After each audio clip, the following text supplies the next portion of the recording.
In the middle of the night, a room in a tall building remained lighted. Inside, a man seated in a chair exclaimed in front of his computer while playing a game. Excited, he clicked his mouse rapidly as he could not believe he could find his opponents late at night. Inside the game, he was battling against an enemy. The man, Xuan, persisted in defeating his opponent to become the first player to reach max level until his eyes turned red, and the prize of $1 million would be his. Soon, he eventually defeated his enemy. Xuan laughed in contentment. On the screen, the word devour came out. Xuan excitedly clicked his mouse, devouring his items. A brilliant light illuminated. It was so bright Xuan's computer released a blinding light. Xuan's eyes widened as if he was blinded. Xuan cursed as he covered himself as the light illuminated and materialized in his room. Outside, a pillar of light shone from the sky, after which Xuan's room turned silent once more. In another place, the full moon shone through a rainy night. In the family mansion of the Yu family, the downpour of rain continued.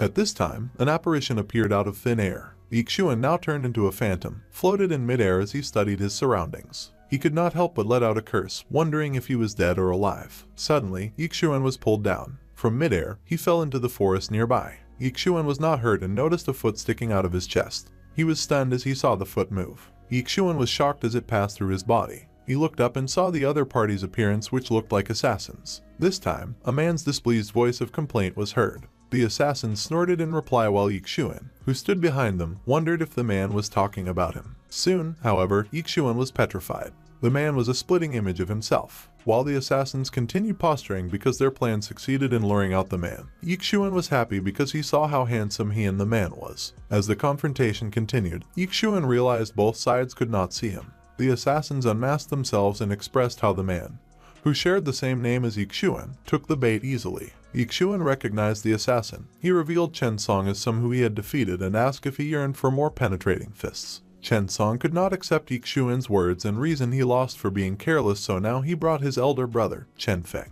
Without delay, Chen Feng's aura erupted, declaring he would give Xuan a lesson he would not forget. Chen Feng showed his might. The ground rumbled and dust exploded everywhere as he charged at Xuan.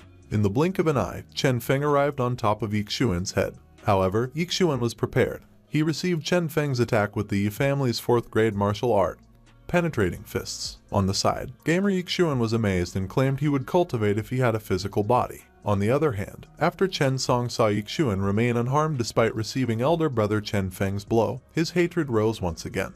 Chen Song could not accept Xuan could fight evenly with his elder brother despite being an entire stage lower. As the fight continued, Xuan eventually got the upper hand. Chen Song smiled sinisterly. He could not allow Xuan to realize his potential, robbing the Chen family's place in Wanjin City. Chen Song drew a knife behind his hand. He consoled himself and blamed Xuan for having immense talent.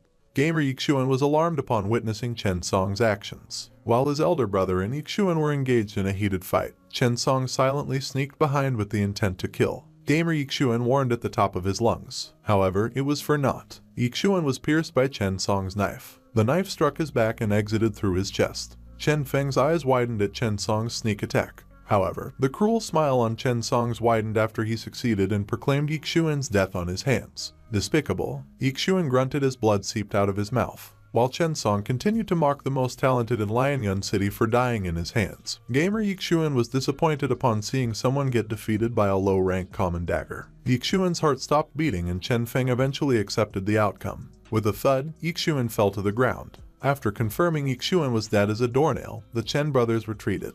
After the two Chen brothers left, Gamer Xuan approached. Silently, he took his steps. Near the dead body, Gamer Xuan thought Xuan would be like him, but in the end, he was disappointed. He wondered why everything had happened and if it was for the sake of appearing in front of Xuan. Seeing Xuan drown in his blood, Gamer Xuan could not help but lecture why to fight someone head-on against someone who wanted to take one's life. If it were his game avatar, he would make them run around in circles. A hint of pity appeared on Gamer Xuan's face, noticing Xuan's eyes wide open even after his death. He brought his hand out. He would help Xuan close his eyes. As he closed his eyes, he lectured Xuan to be smart in his next life. It was then that Gamer Xuan experienced some change. His appearance turned golden and distorted. Soon, Gamer Xuan's soul broke down completely. Later, the rain stopped. Clear skies finally appeared in the Yu family mansion. Nearby, a call for a young master was heard. Soon, a blurry image of a girl appeared. The girl, Liuer, had tears in her eyes as he saw her young master woke up, clearly worried. The young master sat up and comforted the girl, claiming he was fine.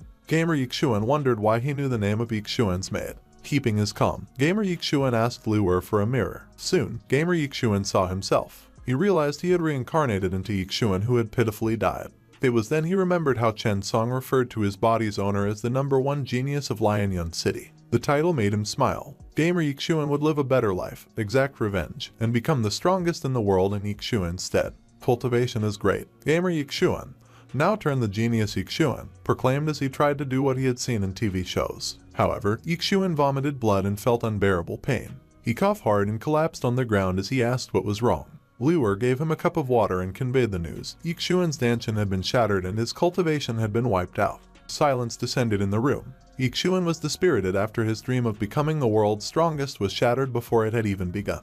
Liu consoled Xuan to calm him down and revealed there was a way to recover his broken dantian. 100-year-old ginseng in the family treasury could recover Xuan's strength. Hearing this, life returned to Xuan's face. He grabbed Liu and asked her to bring him to the treasury right away. Later that day, the climate turned for the better. Xuan walked out of his room, which made the people around him gather in whispers. They were shocked to see their young master's pale face and frail appearance. They were aware of the sudden attack and knew Xuan had become a cripple. As they continued their whispers, Xuan proceeded to walk with Liu.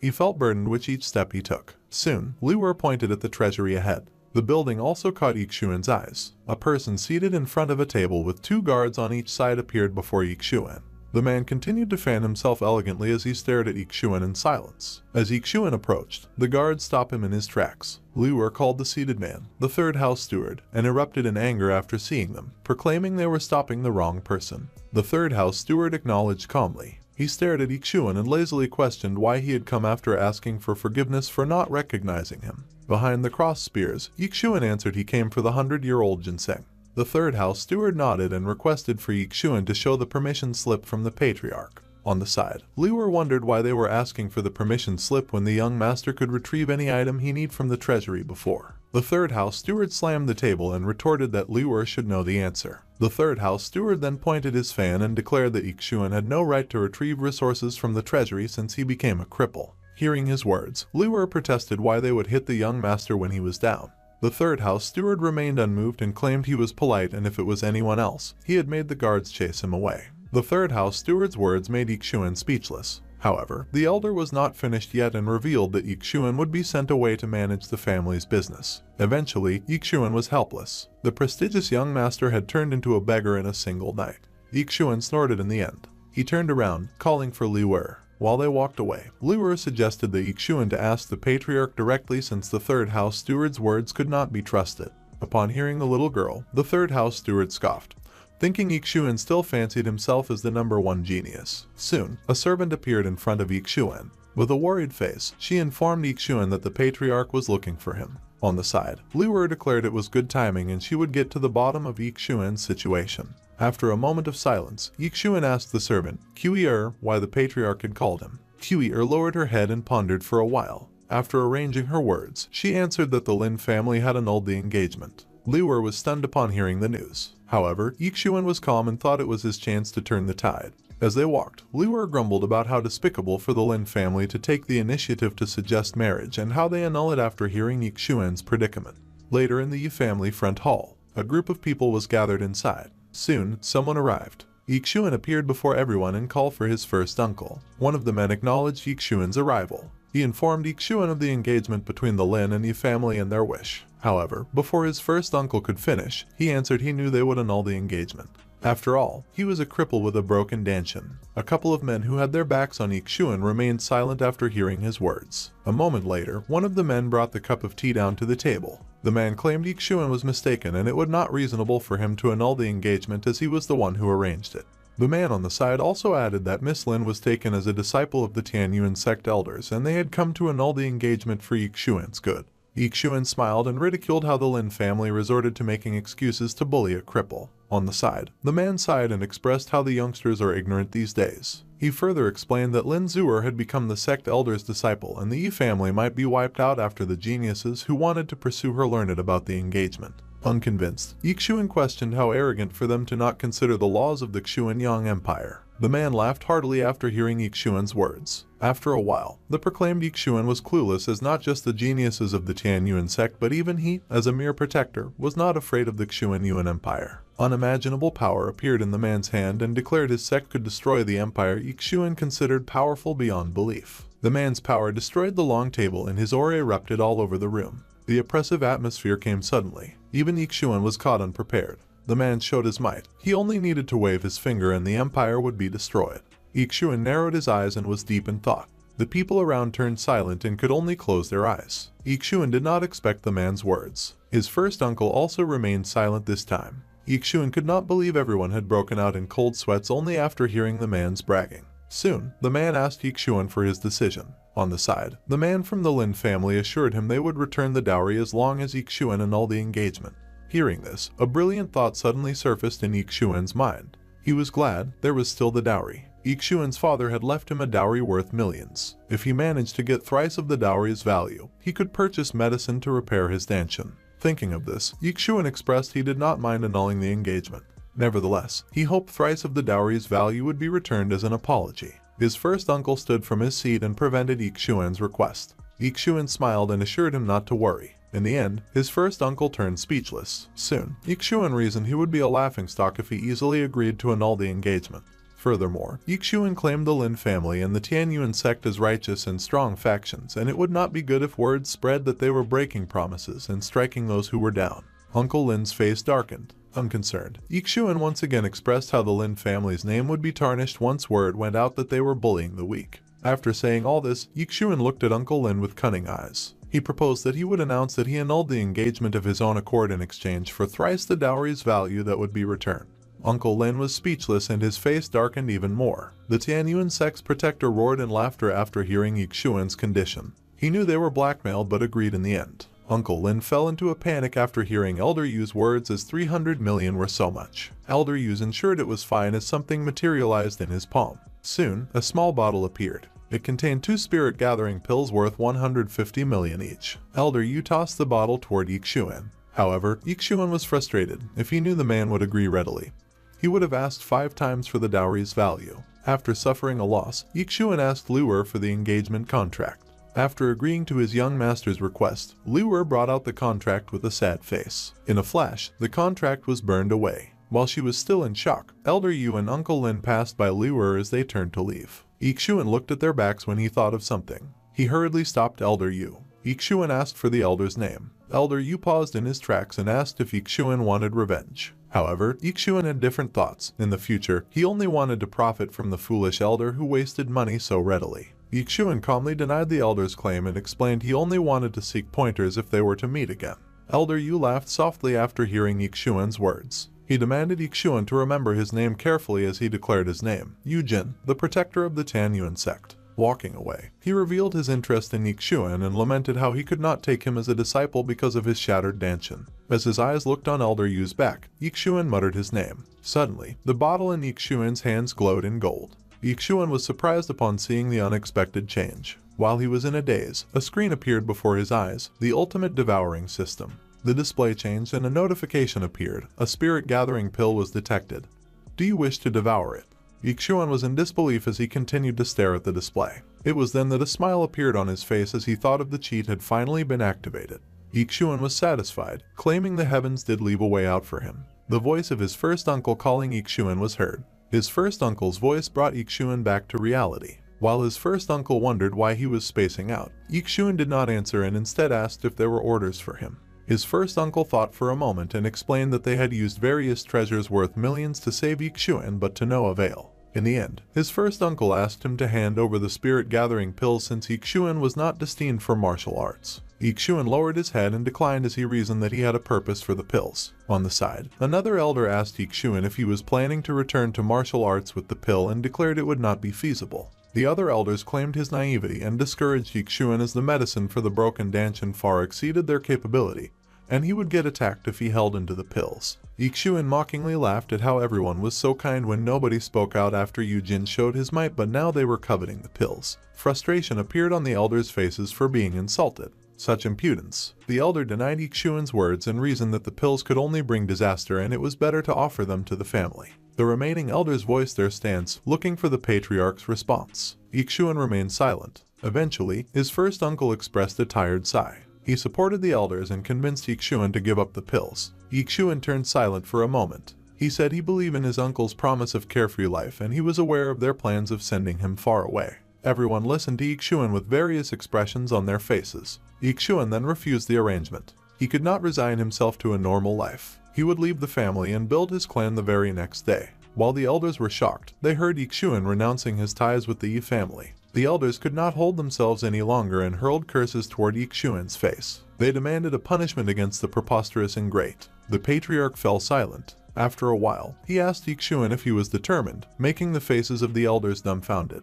Xuan confirmed his resolve and would go through his decision. Surprisingly, his first uncle supported his choice and asked him to take care. While the elders protested, Xuan was left without words. As the room descended in disorder, the patriarch demanded silence. He warned everyone not to harass Xuan, otherwise he would not be merciful. Then, the patriarch told Xuan to bring his servant, Liu, as she was loyal to him. While Liu was happy for accompanying her young master, Xuan was thankful for how reasonable his uncle was. As they walked away, the elders could not help but helplessly clench their teeth in anger. Later, in a corner of the Yi family mansion, Xuan and Liu were prepared to go. Liu asked Xuan where they would go. Xuan looked toward the distance and answered they would rent a room at the Drunken Immortal Inn. As they walked on the street towards the inn, Liu suggested going for a cheaper inn as their money was only enough for half a month in the Drunken Immortal Inn. However, Xuan denied her suggestion and assured them that less than a month was enough to restore his cultivation, and by then, money is not a problem. Liu was shocked after hearing his words, and after Xuan confirmed it was not difficult as long as he had the pills, she was finally relieved.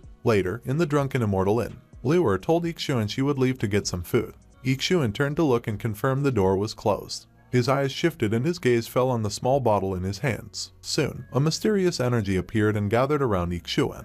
He pleaded for the cheat to not let him down as he brought a pill closer. Without hesitation, Xuan put the pill in his mouth and devoured it. The energy was activated and Xuan's body as a vortex appeared in his chest. Soon, subtle currents of spiritual energy were sucked into his body. On the display, Xuan saw the progress and assumed it was the representation of his Danshin being repaired. A moment later, the display was 95% complete. Xuan brought out another pill and devoured it. As the spirit energy gathered toward Xuan, a notification sounded. The required energy to activate the system is full. The progress bar was full and the system had been activated. Xuan's Danshin was shattered and instead of repairing it, the system started to devour it. Xuan was alarmed. However, he could not stop the system as it continued to devour his Danshin. Soon, Xuan felt an unbearable pain as if all his internal organs were being rearranged. Xuan fell from his chair and collapsed on the floor as he held his stomach in misery. He continued to scream as the pain continued. The door opened and Liu appeared, seeing her young master suffering. She was helpless and could only watch Xuan in distress. Soon, his Danshin was completely devoured and the devouring system has been fully activated. Xuan uprighted himself as he held his stomach with a wretched face. Then, he noticed something. Xuan realized his Danshin had changed. The ultimate devouring system. It could devour everything and turn it into spiritual energy for the user to absorb. Later that day, Liu was beaming with joy as she confirmed her young master's recovery. Xuan was now filled to the brim with energy. To celebrate the blessing, Liu decided for the waiter to serve food and drinks to celebrate. Liu hurriedly left the room. Left alone, Xuan was smiling. He glanced at his hands as he thought of his devouring system. Soon, a magical aura surged in his body. He was in a magical place where the ultimate devouring system appeared before him. To have a system devoured everything and transform it into spiritual energy for him to absorb, Xuan realized it was easier than cultivating. The display changed and showed martial arts, bloodlines, and divine weapons. Xuan decided to check martial arts first. Then the display introduced martial arts. The 5 schools were the Gale Sword Technique, the Tiger's Roaring Fist, the Descent of the Wild Goose, the Indestructible Finger, and the Palm of Black Sand. Xuan was amazed. He immediately chose the Tiger's Roaring Fist to try out. However, an error occurred. He could not learn martial arts because of insufficient devouring points. With a hint of disappointment, Xuan asked how to get points. The system answered he could get the points by devouring precious items. Xuan hurriedly looked around. In the corner, he saw an exquisite vase. He believed the vase was precious enough. Xuan started to devour the item. However, an error occurred. Xuan's stance was inaccurate and he could not devour the vase. Sweat trickled Xuan's face as he thought about swallowing the vase. He could not help but hesitate. Eventually, Xuan brought the vase to his mouth since he was alone and could make a fool of himself. Soon, a change occurred. The vase floated in the air and started to shrink. Then, the small vase was reduced to the point that it could fit his mouth. After the vase was swallowed, the system notified him. The item was a piece of junk and no points were obtained. Angered, Xuan scolded the system as a scam. However, the system only reminded Xuan to devour precious items to obtain points once again. This time, Xuan assumed the precious items must be natural materials or cultivation resources of high value. He thought of the Lianyan Mountains and decided to venture it in the future. As he thought about how stupid swallowing looked like, the system proposed he could buy the Devouring Hand, and the items he touched with both hands could be devoured instantly. While he was in a daze, Xuan heard a commotion. He approached the window and took a peek outside. Down below, Liu was getting harassed by another young master's servant. Xuan was angered upon seeing this. The servant continued to insult Liu. She wanted to tear Liu's face to pieces for seducing men left and right. However, a kick landed on her face. Xuan appeared and sent the servant flying. Liu was glad to see her young master. Xuan comforted Liu, declaring he would settle everything on her behalf. With tears in her eyes, Liu agreed with her young master. This time, the man who was silent all this time let out a disdainful sound. He did not expect Xuan, the greatest genius of Wanjin City, to be alive. Xuan immediately recognized the man. It was the man who assassinated the genius Xuan. Chen Song said it was a pity for the Yi family to sacrifice a fortune of resources for a cripple. Xuan calmly replied Chen Song deserved to die 10,000 deaths for plotting to kill him and bullying Liu. Chen Song roared in laughter as though he heard the greatest joke. He questioned Xuan about how could he be killed by a cripple when he had beaten him in the duel. Xuan asked how could it be called a duel when they lured him into the middle of the night and launched a sneak attack on him. Anger arose on Xuan's face as he declared Chen Song would pay for what he did. Chen Song happily accepted, believing Xuan had finally gotten sick of living. His aura erupted and charged toward Xuan without hesitation. Thundering fists. Chen Song soared in the sky. He would grant Xuan's death wish. On the other hand, Xuan remained unmoved. He blocked Chen Song's fist effortlessly with one hand. Chen Song was shocked. His fist could not move further. Xuan commented the thundering fists was nothing impressive. He tightened his grip on Chen Song's fist. With a crack, Chen Song's arm was easily twisted. Chen Song's eyes turned red. He could not believe Xuan could use penetrating fist after his cultivation had been crippled. As Chen Song's scream reverberated in the room, his arm was twisted again. Xuan let go of Chen Song's hand, which was crooked beyond recognizable. Looking down on Chen Song, Xuan was full of gratitude for the brothers as he was reborn because of them. As he crawled on the ground, Chen Song cursed the Yi family for spreading false news about Xuan's situation. Seeing Chen Song's wretched face, Xuan was prepared to make a move. Chen Song broke into a sweat and laughed dryly, daring Xuan to kill him. His death would spark a war between the two families, and the weakest Yi family of the four great families would be buried with Chen Song. Hearing his words, Xuan was met with hesitation. Seeing him silent, Chen Song further stated that the Wu family who reigned the city would not sit by in case a war between families broke out. Xuan fell into deep thought as he realized a war would not do him or the Yi family any favors, and he needed to let Chen Song be alive a little longer while he gets stronger with the help of the Devouring System. On the ground, Chen Song eventually saw his chance. Without delay, he charged toward Xuan with his dagger. Xuan made a move as soon as the dagger was near. With a kick, Xuan sent the dagger flying from Chen Song's hands. His servant squeaked as she saw the dagger fall on her side. She could not believe her young master was defeated. Chen Song was filled with fear when he looked at the broken fingers in his hand. Cruelness appeared on Xuan's face. He could not kill Chen Song, but he could cripple him. Without hesitation, Xuan raised his feet.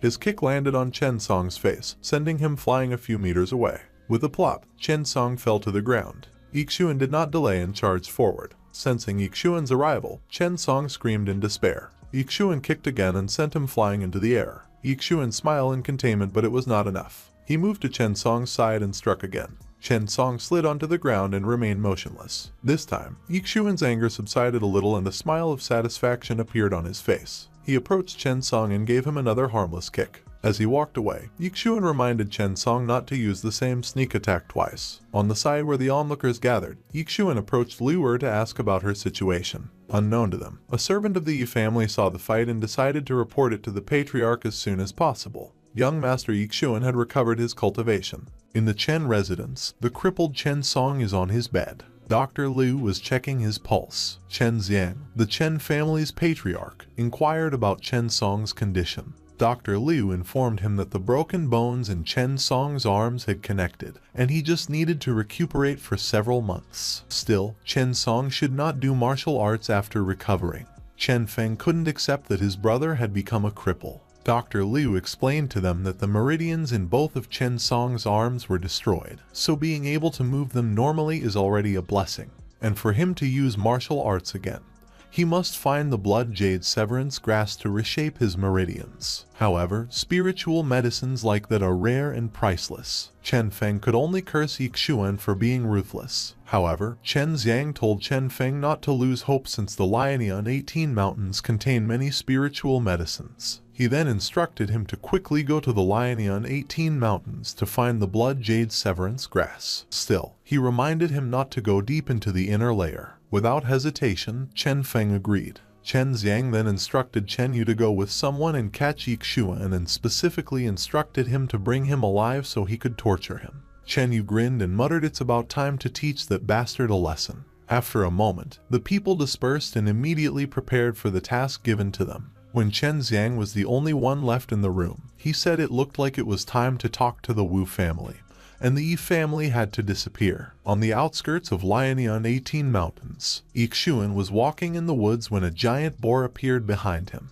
When the boar started to charge at him, he noticed the movement behind him. He turned his head and immediately backflipped to dodge the boar's charge. Meanwhile, in the drunken immortal residence, Lear looked out of the window of their rented building, waiting for her young master to come back safely. Before Xuan left, she tried to go with him. Still, Xuan told her that since he had recovered his martial ability, he would find a way to improve his martial arts quickly. It would be inconvenient if she tagged along. Xuan was worried that the Chen family would come for revenge since he crippled Chen Song. He was afraid that it would implicate Leor, so he instructed Leor not to go out for the next few days. Leor assured him that she would take care of herself. On the outskirts of Liaonian 18 mountains, the birds and the trees flew away after being disturbed by the boar's actions. Xuan landed after the backflip, relieved he could dodge fast enough. The boar is a second-grade demonic beast green boar. It charged at Xuan once again. He was delighted that the boar charged again. He planned to try something out on the boar. When the boar was close enough, he sidestepped the boar's charge and grabbed its mane with his left hand. He swung his right hand to prepare for a punch, his hand glowed, and then he punched the green boar's head. The green boar coughed blood and died. He just entered the mountain, and there's already a second-grade beast. Xuan decided to be more careful. He believes a third-grade beast shouldn't be a big problem since he quickly dealt with a second-grade beast. He was about to walk away but suddenly stopped. He wondered if he could use the devouring system to devour the corpse since the system should be able to consume all things. Since he wouldn't get a stomachache anyway, he decided to just do it, and it wouldn't hurt to try. He moved closer to the corpse, opened his mouth, and posed like he was about to eat. The devouring system was activated, and the green boar's corpse became smaller and smaller until it was devoured. A screen appeared, saying it devoured the corpse of a second-grade demonic beast, a green boar with spiritual power plus 20. Xuan was cheerful. He had determined that the system didn't deceive him. If he goes on a rampage, he can also improve his cultivation. Moments later, noises of beasts escaped the mountain. Xuan was punching, kicking, and blasting beasts which he devoured afterward. Second-grade demonic beast, black leopard. Spiritual power plus 20. Third-grade demonic beast, fanged wolf. Spiritual power plus 30. Third-grade demonic beast, patterned bird. Spiritual power plus 30. Later that day, the full moon replaced the sun. In front of a campfire, a large piece of meat is still being cooked as Xuan sits, leaning against a demonic beast while eating meat and looking at the devouring system screen. There are 10 grades of martial arts. One stage will increase Xuan's strength by 100 Jin plus the power of the open back fist. He now has the power of 600 Jin in one punch. Killing demonic beasts below the 4th grade is no longer challenging for him. Xuan decided to hunt 4th grade beasts when the sun rose. He thinks that being on top of a tree is safer. He put out the fire and jumped towards a branch of a tall tree. He decided to rest for the night, using a leaf to cover his face. At that moment, the leaves of a tree moved, and something slithered on the ground. Xuan woke up and noticed the movements. He then smiled and guessed that a big guy was coming. On the outskirts of Liaonian 18 Mountains, where fireflies lit up the darkness of the night, Xue Qingqing stood on a tree's branch. He noticed that something was heading in his direction. When he saw what was heading in his direction, he was astonished. What he saw was a third-grade white phosphorus python. He wasn't astounded because it was a third-grade demonic beast, but because of its size. The third-grade white phosphorus python he saw was too giant for a normal one. Xue Qingqing didn't mind the abnormality and decided to devour it since it came right to him. He summoned Devouring Space and pulled a sword out of it. The Devouring Space is the best. It is much more helpful than a stupid universe bag and a must for plundering. Xue Qingqing jumped from the tree and swung his sword toward the python's body. He was able to hit his mark but couldn't cut through it in one strike. The python was about to bite him, but he could step back fast enough. Suddenly, blood leaked out of the python's wound. Xue Qingqing thought it would attack him, but he was surprised when the python slithered away. He noticed the python had black lines on its scales, slightly different from typical white phosphorus pythons. He speculated that the python he encountered was a demonic beast that had mutated into a fourth-grade white phosphorus python after eating some heavenly treasures. He got excited at the thought of devouring such a demonic beast. Without any delay, he started to track the python's whereabouts. Following the python's tracks, he arrived in front of a cave's entrance. He couldn't keep himself from grinning, thinking that there was a chance that the heavenly treasure that caused it to mutate was inside that cave. Xue Qingqing confidently entered the cave. He kept turning his head, seemingly looking for the python or treasures. He then exclaimed when he noticed pink crystals in the middle of a rock area surrounded by a pool of water. He was under the impression that those pink crystals were responsible for the white phosphorus python's mutation. Xue Qingqing thinks it must be good to mutate a third-grade demonic beast into a fourth-grade demonic one. He used the stones that protruded from the water's surface as stepping stones to the rock area where the pink crystals were situated.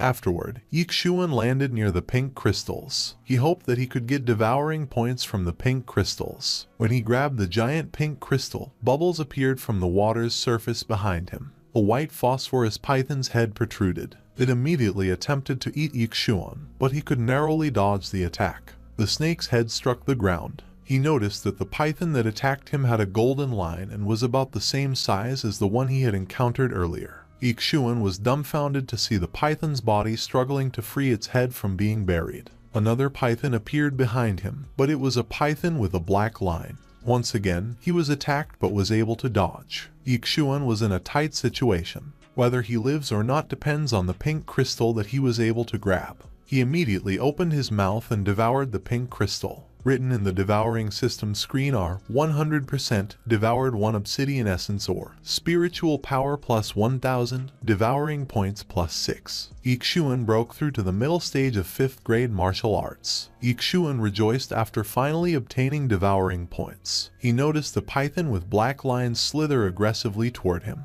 Xue Qingqing immediately removed his blade from the devouring space. He was confident that he could kill the black-lined python since he broke through the 5th grade martial arts middle stage. He slashed at the python's body, and his blade cut through it and sliced it in two. The gold-lined python was finally able to free its head. It got furious after seeing the black-lined python's corpse and then went on a rampage. Xue Qingqing dodged its attack and used the opening to slash his sword toward the gold-lined python's head. But he was shocked that the blade didn't even scratch its scale. He couldn't believe that even though he was in the middle stage of the 5th grade of martial arts, he still couldn't break its defenses. Xue Qingqing ran and dodged desperately. He didn't know what to do. He thinks it's a pity that the original owner of his current body doesn't know sword techniques. Otherwise, it wouldn't have been so troublesome for him. Xue Qingqing suddenly remembered that he had just obtained some devouring points, so he decided to go to the system to exchange for techniques he could use to defeat the python. While running and dodging the python's attacks, he instructed the Devouring System to open the martial arts library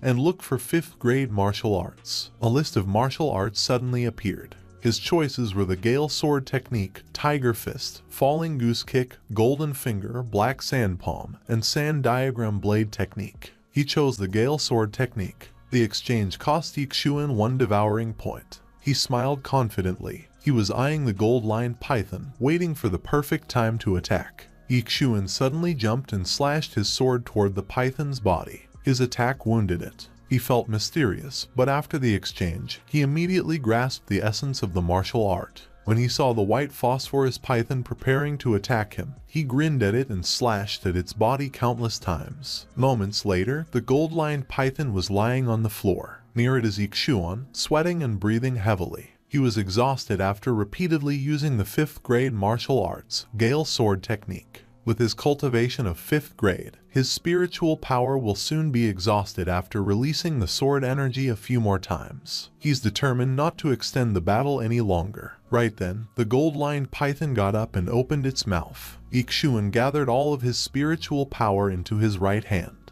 He waited, then sidestepped the gold-lined python's attack. Afterward, he used that opening to swing his sword and cut it into two. He sat down hard on the floor and released a long sigh of relief. The gold-lined python may only be in the 5th grade, but its strength is comparable to a 6th grade demonic beast. If it weren't for the change in the 5th grade martial arts, he might have died there that day. After catching his breath, he exchanged for the devouring hand. 3 devouring points were deducted and exchanged for it. Xuan effortlessly devoured the gold-lined python. He gained 300 spiritual powers after devouring it. He was satisfied that he would no longer use his mouth to devour things. It should be almost dawn since he's been fighting there for a while. He wanted to leave as early as he could. He devoured the 4th grade mutated demonic beast, white phosphorus python, from which he gained 100 spiritual powers. After devouring everything he could, he went out of the cave. When Xuan left the cave, the sun's light was already peeking through the clouds. Tall trees bathed in the sun's light.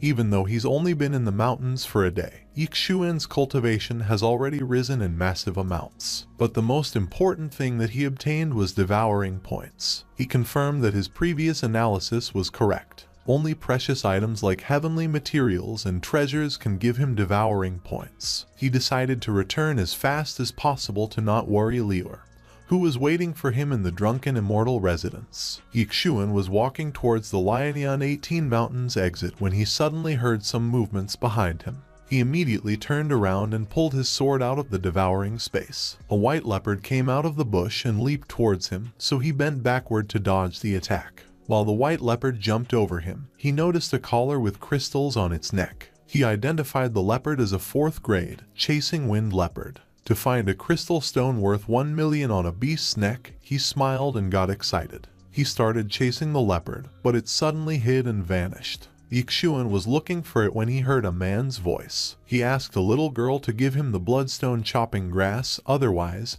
he wouldn't be polite. He moved closer to the people talking and was shocked to see Chen Feng threatening someone. In front of him is a white girl wearing a hat with a veil. The girl talked back and dared Chen Feng to see if he had the skill to back up his words. Chen Feng called the girl ignorant, then took out his sword and leaped toward the girl. As he slashed his sword, the girl quickly stepped back. Simultaneously, a white aura gathered towards her right palm, seemingly preparing to counterattack. Chen Feng snorted as he curled his left fist. A lilac-colored aura gathered towards it.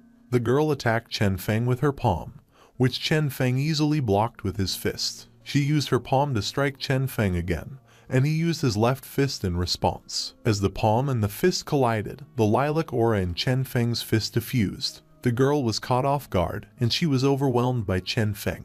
The impact blew her away, and her hat was removed. She couldn't stand anymore and just curled her body in pain. Her clothes got ragged, and bruises covered her whole body. Xuan saw the girl's face and recognized her. She's Xue Qingqing, the daughter of Xu Hai, the wealthiest man in Wanjin City and the childhood friend of the original Xuan.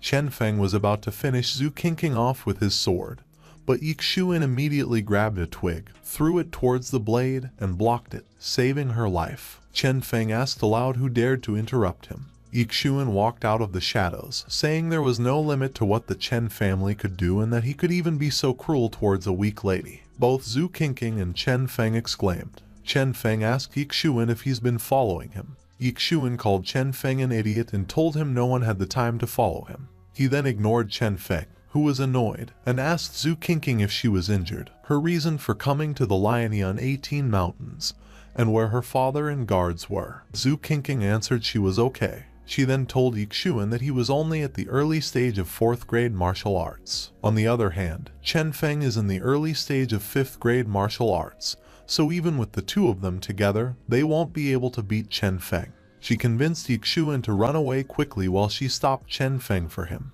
Xuan was surprised that she still fought Chen Feng despite knowing those things, so she reasoned that she didn't realize until they exchanged blows. He tapped her head and revealed he was no longer in the early stage of 4th grade martial arts. Xue Qingqing's face lit up as she guessed that Xuan had broken through the 5th grade martial arts. She then grabbed Xuan's left arm, moved it between her chest, and praised him, causing him to blush. Afterward, Xue Qingqing childishly told Xuan to teach Chen Feng a lesson, so Chen Feng got even more annoyed. Right then, Xuan asked her to stay there, and he'll kill Chen Feng for her. Chen Feng smiled, saying he didn't use his full strength the last time they fought. Now he'll let Xuan taste the Chen family's thunderstorm sword technique, vowing to avenge his brother's broken arm by killing him. Xuan pulled out his sword from the devouring space and confidently challenged Chen Feng, saying he'd like to see him try. Chen Feng exclaimed, and he had mistaken devouring space for a dimension ring.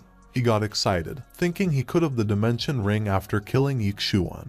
He swung his sword and leaped to launch an attack. Xuan defended, and their clash started. Birds were once again disturbed from their rest and forced to fly away from the trees. Chen Feng and Xuan clashed swords. Xuan released a sword aura. Chen Feng was shocked but managed to dodge the attack. He was pushed back. At this moment, he couldn't believe that Xuan's realm was higher than his. Xuan took the opportunity to anger Chen Feng and thanked his brother. Otherwise, he wouldn't have obtained such a big harvest. Chen Feng said he should have cut Xuan's head that day. Xuan replied it was already too late for regrets, and he'll kill him in 3 moves to show his gratitude.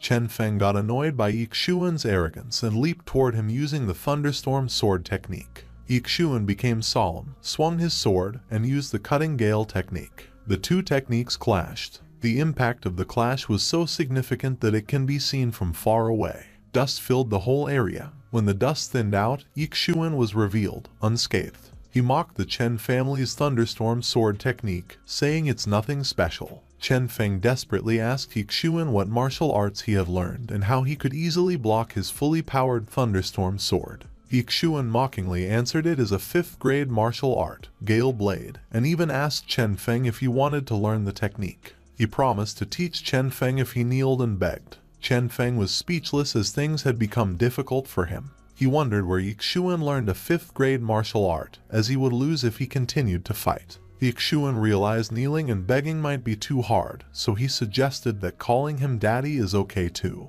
To survive, Chen Feng can only use Xue Qingqing as a hostage. He immediately ran towards Xue Qingqing, making them both shocked. Xuan ran instantly while exchanging for 5th grade martial arts, rushing steps. Rushing steps were successfully exchanged, and 1 devouring point was deducted. At this moment, Chen Feng was already near Xue Qingqing's position. She couldn't react and run. Right then, Xuan rushed toward Chen Feng and immediately slashed his sword, separating Chen Feng's body in half. But he was able to aim his sword toward Xue Qingqing's face. Because of the force, the sword kept going toward her. Xuan turned around and straightaway dove toward her chest, forcing her down and away from the sword's harm. They both fell to the ground. Xue Qingqing was embarrassed seeing Xuan bury his face in her chest. She immediately asked him to get up. Xuan reasoned that his legs slipped. A moment later, blood came out of his nose when he thought of how pleasant her smell was. On the Lianian 18 Mountains outskirts, Xue Qingqing took a bottle from her chest. She tossed the bottle towards Xuan, saying she would have died if he hadn't appeared.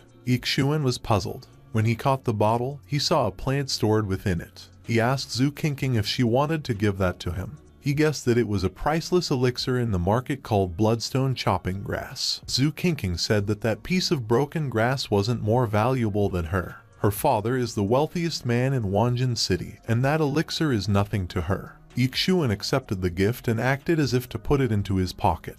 But he hid the bloodstone chopping grass in the devouring space. After securing the bloodstone chopping grass, he asked Xue Qingqing why she came to Lianian 18 Mountains. Xue Qingqing explained that she wanted to go to the Rift Cloud sect, but her father did not allow her, so she ran out alone and got lost. Xuan said that she was lucky that she met him and told her that they should go back to Lianian City first. He promised to treat her to a meal at the Drunken Immortal residence since she and Lior hadn't seen each other for more than a year. He wants them to get together. Xue Qingqing expressed that it was perfect since she was hungry and wanted to eat a whole crispy lotus seed fish. They left the Lionian 18 mountains together and arrived at the Lionian city's gate. A man was running towards them, saying it was good that he had finally found Xuan.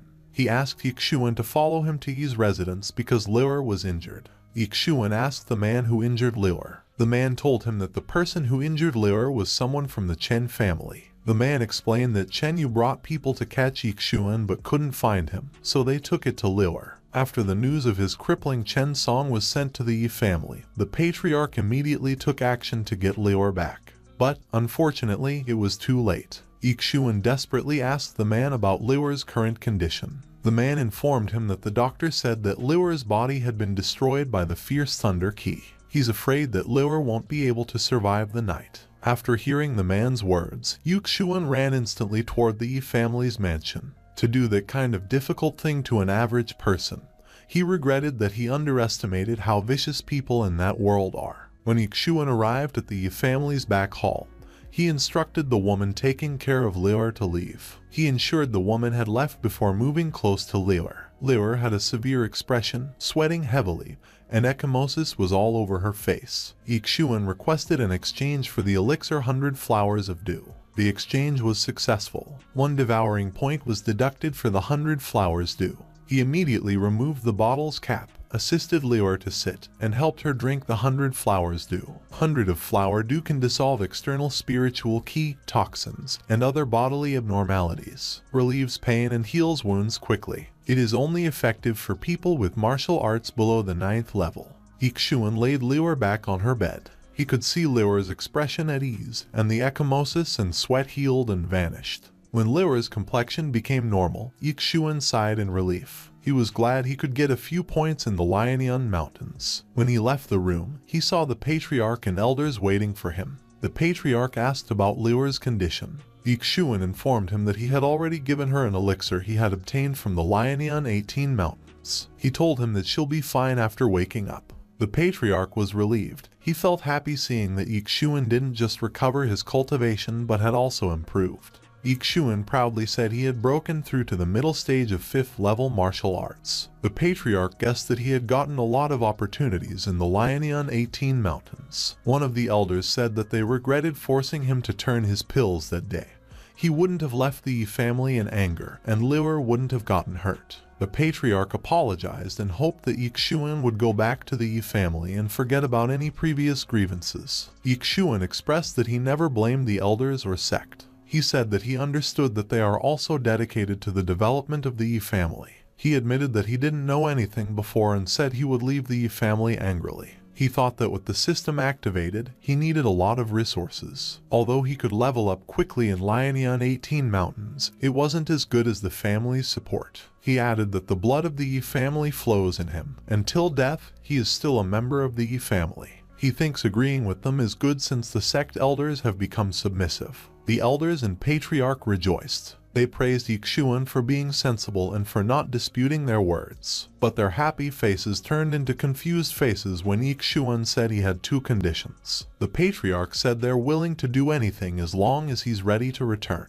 Xuan grinned and said he wanted the Chen family to disappear from Lionian City. The elders and patriarch gathered in the Yi family's back hall to talk with Xuan. As they began to discuss the situation, the patriarch was shocked and said that Xuan's decision was hasty. He further explained that the Wu family would make things difficult for them. While he was still thinking for reasons, Xuan cut him off and said that in the Lionian Mountains, he had already beheaded the Chen family's young master. Upon hearing this, the patriarch and elders were astounded. Realizing the gravity of the situation, the patriarch said a war with the Chen family is inevitable and must be considered in the long run. He then told Xuan to come to the meeting hall, where many people were waiting to discuss the matter further. The patriarch and elders sat on a chair in the Yi family's meeting hall while Xuan stood. The patriarch guessed that Xuan had planned to uproot the Chen family from Lionian City. Xuan confirmed the patriarch's guess, saying he wanted the Yi family's heavenly treasures. However, an elder couldn't control himself and shouted that it was impossible. He explained that it would be akin to taking away the Yi family's reserve if he took them all away. Furthermore, he added that he couldn't possibly eat that many resources. This outburst led Xuan to suspect that the elder didn't trust him enough. In an attempt to gain his uncle and elder's trust, Xuan decided to use some tricks to get the resources from the treasury. He asked them to listen to him first and revealed he could repair his Danshan by meeting a strange person in the Lionian 18 Mountains. The strange person told him that he had an extremely rare devouring physique, capable of devouring any heavenly treasures and transforming them into spiritual power. With this newfound ability, Xuan was able to repair his broken Danshan and break through the middle stage of 5th level martial arts. Despite Xuan's explanation, the patriarch still expressed his disbelief, stating that he had never heard of that physique before. An elder expressed that Xuan might just be making things up so he could use the resources in the treasury. However, Xuan said he could show them if they didn't believe him. The patriarch, wanting to know more, asked how many resources Xuan needed to reach the next realm. Xuan replied with a specific amount, about 9 million. Hearing this, an elder stood up in shock and exclaimed that 9 million was a significant amount, and he could only break through once with that much. It was already a month of cultivation for the children. Despite this, Xuan replied he would not take the resources for free. Instead, he promised to hand over 2 5th-grade martial books to increase the strength of the Yi family. The elders were tempted by this offer. One elder demanded that Xuan hand over one of the books first, and they would give the resources after confirming that the book was genuine. In response, Xuan suggested they might as well take the 2 books and ask for something to write with. Later that day, Xuan finished writing the rushing steps and gale blade technique. The patriarch looked at the paper, read it, and asked Xuan who taught him that technique and if the Yi family disciples could learn them. Xuan confirmed that the Yi family disciples could learn them as they liked. An elder said that the rushing steps were beautiful and that it helped him increase 30% of his power. As a result, he claimed he could kill Chen Yu with his current strength after 20 rounds. Following this, the patriarch announced that he would allow the core disciples of the sect to learn the techniques as soon as possible to prepare for the upcoming war. In doing so, he ordered the Grand Elder to take the Patriarch's seal and 9 million resources from the treasury and hand them over to Xuan. The Grand Elder, after learning the techniques, agreed to do so. Before concluding the meeting, the Patriarch warned everyone not to leak any of the contents of their discussion. The elders agreed and promised they would never spread the news. Xuan then instructed the elders to deliver the materials to his room, as he believed he could break through with them. He promised to share his detailed plan the following day, having already proven that he was telling the truth. The Patriarch agreed and allowed Xuan to leave. However, after Xuan departed, the Patriarch appeared to become somewhat maniacal, laughing uncontrollably. The Yi family felt blessed by the heavens, with Xuan being the most exceptional talent among them. In Yi's residence, people were busy. 2 men were working together to carry a box full of resources. Meanwhile, the 3rd steward was rushing his men since Xuan was waiting for the resources. He threatened the men that they would bear the consequences if they made Xuan wait any longer. After arriving, the 3rd steward respectfully stood in front of the building's door and informed Xuan that the items he wanted were there. Xuan's voice could be heard from inside the building, telling him to bring the resources in. After bringing the resources in, they bowed, and the 3rd steward said that since they had got the resources in, they would take their leave. Xuan waved his hand and said yes. As the 3rd steward was about to exit the building, Xuan called out to him, instructing the steward with the pig head and big ears to stay behind. The 3rd steward was sweating vigorously but respectfully asked Xuan what he needed. Xuan reminded the 3rd steward of how he had acted a few days ago, but the steward explained that it was just a misunderstanding. He thought he was done for, so he used his unique skill. He kneeled, slammed his head on the hard floor, and his forehead started bleeding. He asked Xuan to spare him, and he had already regretted everything he had done and begged to let him go for the sake of old and young. Xuan was surprised that the 3rd steward acted that way even though he hadn't threatened him yet. Nevertheless, he decided to give him a chance because of his sincerity. The 3rd steward thanked Xuan and asked him what he needed him to do. Xuan moved his face closer to the 3rd steward, and his eyes glowed red as he asked for information about Chen Song's movements. The 3rd steward was scared by Xuan's expression, but his composure recovered fast, and he told Xuan that his distant cousin worked in the Chen family. Xuan didn't care what method he would use but pointed out that the matter shouldn't be publicized. With a severe face, the third steward replied his lips were sealed, and Xuan allowed him to go. Xuan closed the doors and opened the box delivered by the third steward. The box contained gold, crystals, gems, pearls, and bottles. He was delighted at the thought that he could break through again and started to devour the resources inside the box. The devouring succeeded, and his realm broke into the 6th level early stage of martial arts. Xuan started feeling the changes in his body and power. He knew that breaking through to the next level was a big deal. He felt his physique had strengthened, and his power had soared by leaps and bounds. If he encountered Chen Feng, he'd only need one punch to kill him. The night passed, and another day came. The elders, patriarch, and Xuan gathered on a stage. At this moment, Xuan was facing a surveying monument. The patriarch explained that with every breakthrough, the strength would increase by 100 kilograms and that the surveying monument in front of Xuan corresponds to the 6 levels of martial arts. He would have broken through if he could break the monument in one hit without using martial arts. Xuan gathered a gold aura in his hand, curled it into a fist, swung his arm, and punched the surveying monument. The monument was destroyed by Xuan's fist, leaving everyone shocked. The patriarch was able to confirm that Xuan was able to break through the 6th level of martial arts. The elders were amazed. Xuan, only 15 years old and already at the 6th level of martial arts, is considered a genius even in the Split Cloud sect. Additionally, the patriarch's pat on his shoulder confirms this. He tells Xuan that he never thought he could enter another realm overnight. Xuan smiles and humbly claims that they are overpraising him. However, he believes that if he tells them about breaking through in an instant, their jaws would be on the floor. Suddenly, the patriarch remembers that Xuan was supposed to share the details of his plan. Xuan responds that his plan is straightforward. He will teach his martial arts in exchange for resources, improving the Yi family's strength and military holdings. With this, he plans to break through entirely and quickly defeat the Chen family in the coming war. Although an elder believes that Xuan's idea is good, he is afraid that the remaining resources won't be sufficient to support his breakthrough to the 7th level. Xuan replies that it doesn't matter. They can sell some of their martial arts to the Lin family and buy many cultivation materials for him to break through. As they envision a burning building with a dead body nearby, the patriarch realizes that Xuan's idea is not bad and decides to follow through. Xuan then decides to start writing about martial arts. In the Yi family's meeting hall, Xuan wrote martial arts while the elders and the patriarch surrounded him. As he exchanged for 5th grade martial arts, such as wind-chasing arrow, reckless ox vigor, the demon bear mighty palm, lightning 5-linked whip, meteor sword, and cries of the tiger and dragon, a total of 9 points was deducted from his devouring points. Once he finished exchanging, Xuan wrote down all of the martial arts he had just obtained.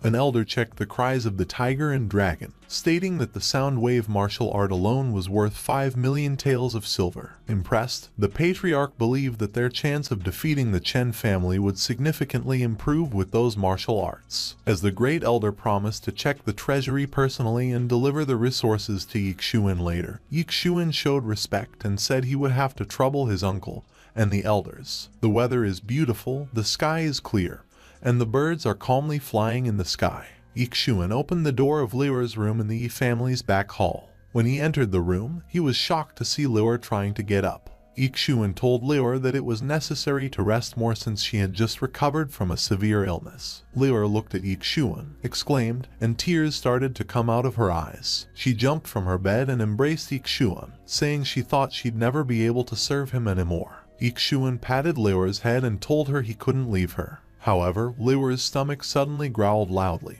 indicating she was hungry after being unconscious for 2 days. Xuan said she must be famished and suggested that she eat something. Liuer looked up and told him that her sister Qingqing had already gone out to buy her food. She asked Xuan to stay by her side a little longer, and Xuan agreed. Curious, Xuan asked her why Qingqing would buy food from outside when food was at home.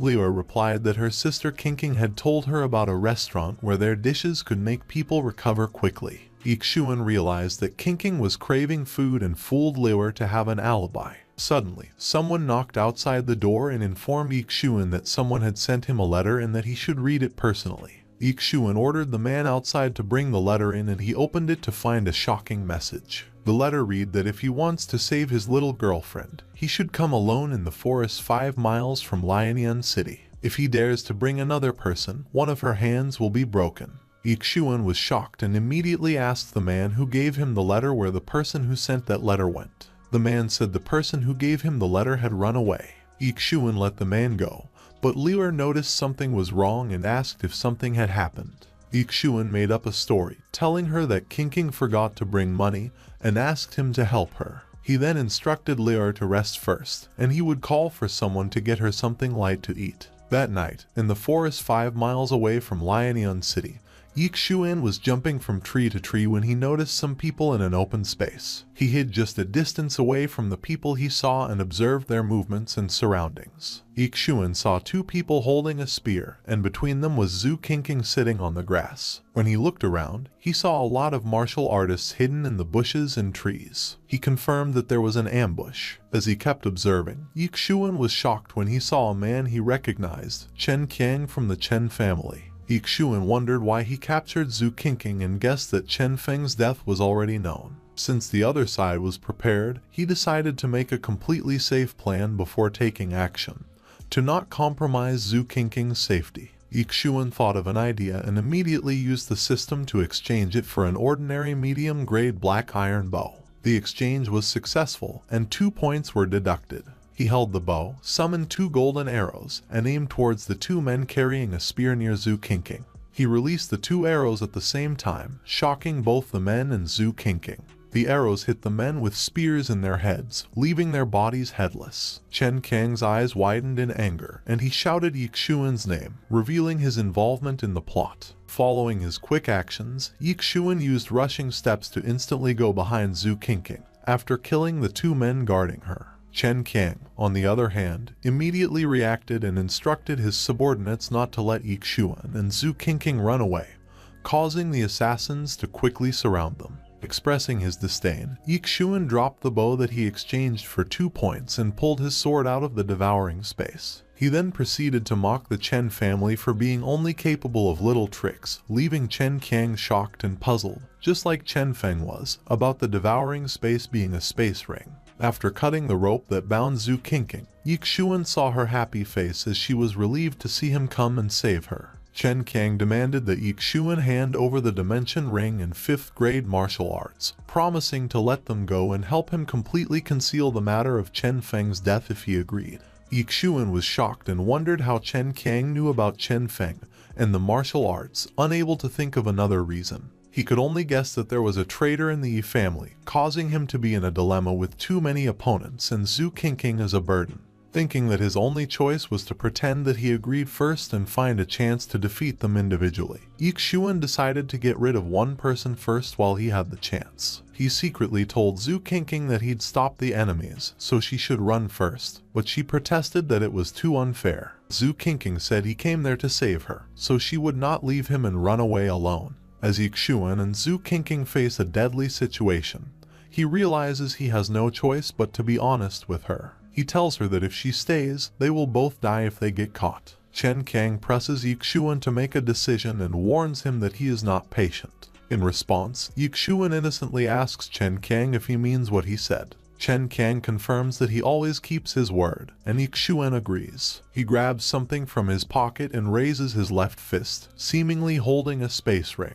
Xuan tells Chen Kang that he will give him the things he requested. Chen Kang orders one of his subordinates to take the space ring from Xuan's hand and bring it to him. The subordinate moves closer to Xuan, extends his hand, and demands that Xuan hand over the space ring. However, Xuan grins and swings his right arm vertically toward the man's body, cutting him in half. Chen Kang claims that Xuan left him no choice and orders his subordinates to attack. The assassins that surrounded Xuan and Xue Qingqing start to move, but Xuan crosses swords with one of the assassins and tells Xue Qingqing to start running. She clenches her fist and follows his arrangement, promising to get reinforcements. Chen Kang orders his subordinates to kill Xuan first, believing that Xue Qingqing won't be able to run far. The assassins follow his orders, and the situation grows even more dangerous for Xuan and Xue Qingqing. As 3 people started leaping toward Xuan, gold aura gathered towards Xuan's hand and sword. Without wasting a moment, he used a triple gale stab to deal with the 3 assassins. Xue Qingqing, who witnessed Xuan's incredible martial arts skill, got excited and asked him if it was the same 5th grade martial arts he used to kill Chen Feng. Xuan nodded, and Xue Qingqing appreciated the power of the triple gale stab. He expressed his desire to compete with his elder brother for the position of family head after learning that martial art. While Xuan was busy crossing swords against an assassin, Xue Qingqing leaped towards him with a fiery red aura gathering in his palms, intending to attack Xuan's back. Xuan was alert and noticed Xue Qingqing's movements. Xue Qingqing was about to attack with his palm, but Xuan suddenly disappeared. Impressed by Xuan's speed, Xue Qingqing said that the old man from the Yi family didn't lie to him. He gathered a fiery red aura in his palms once again and challenged Xuan to fight him head-on if he had the guts. Xuan grinned and emitted a gold aura in his body and sword, ready for the challenge. From far away, the glow of the fiery red aura can be seen. Xuan leaped towards Xue Qingqing.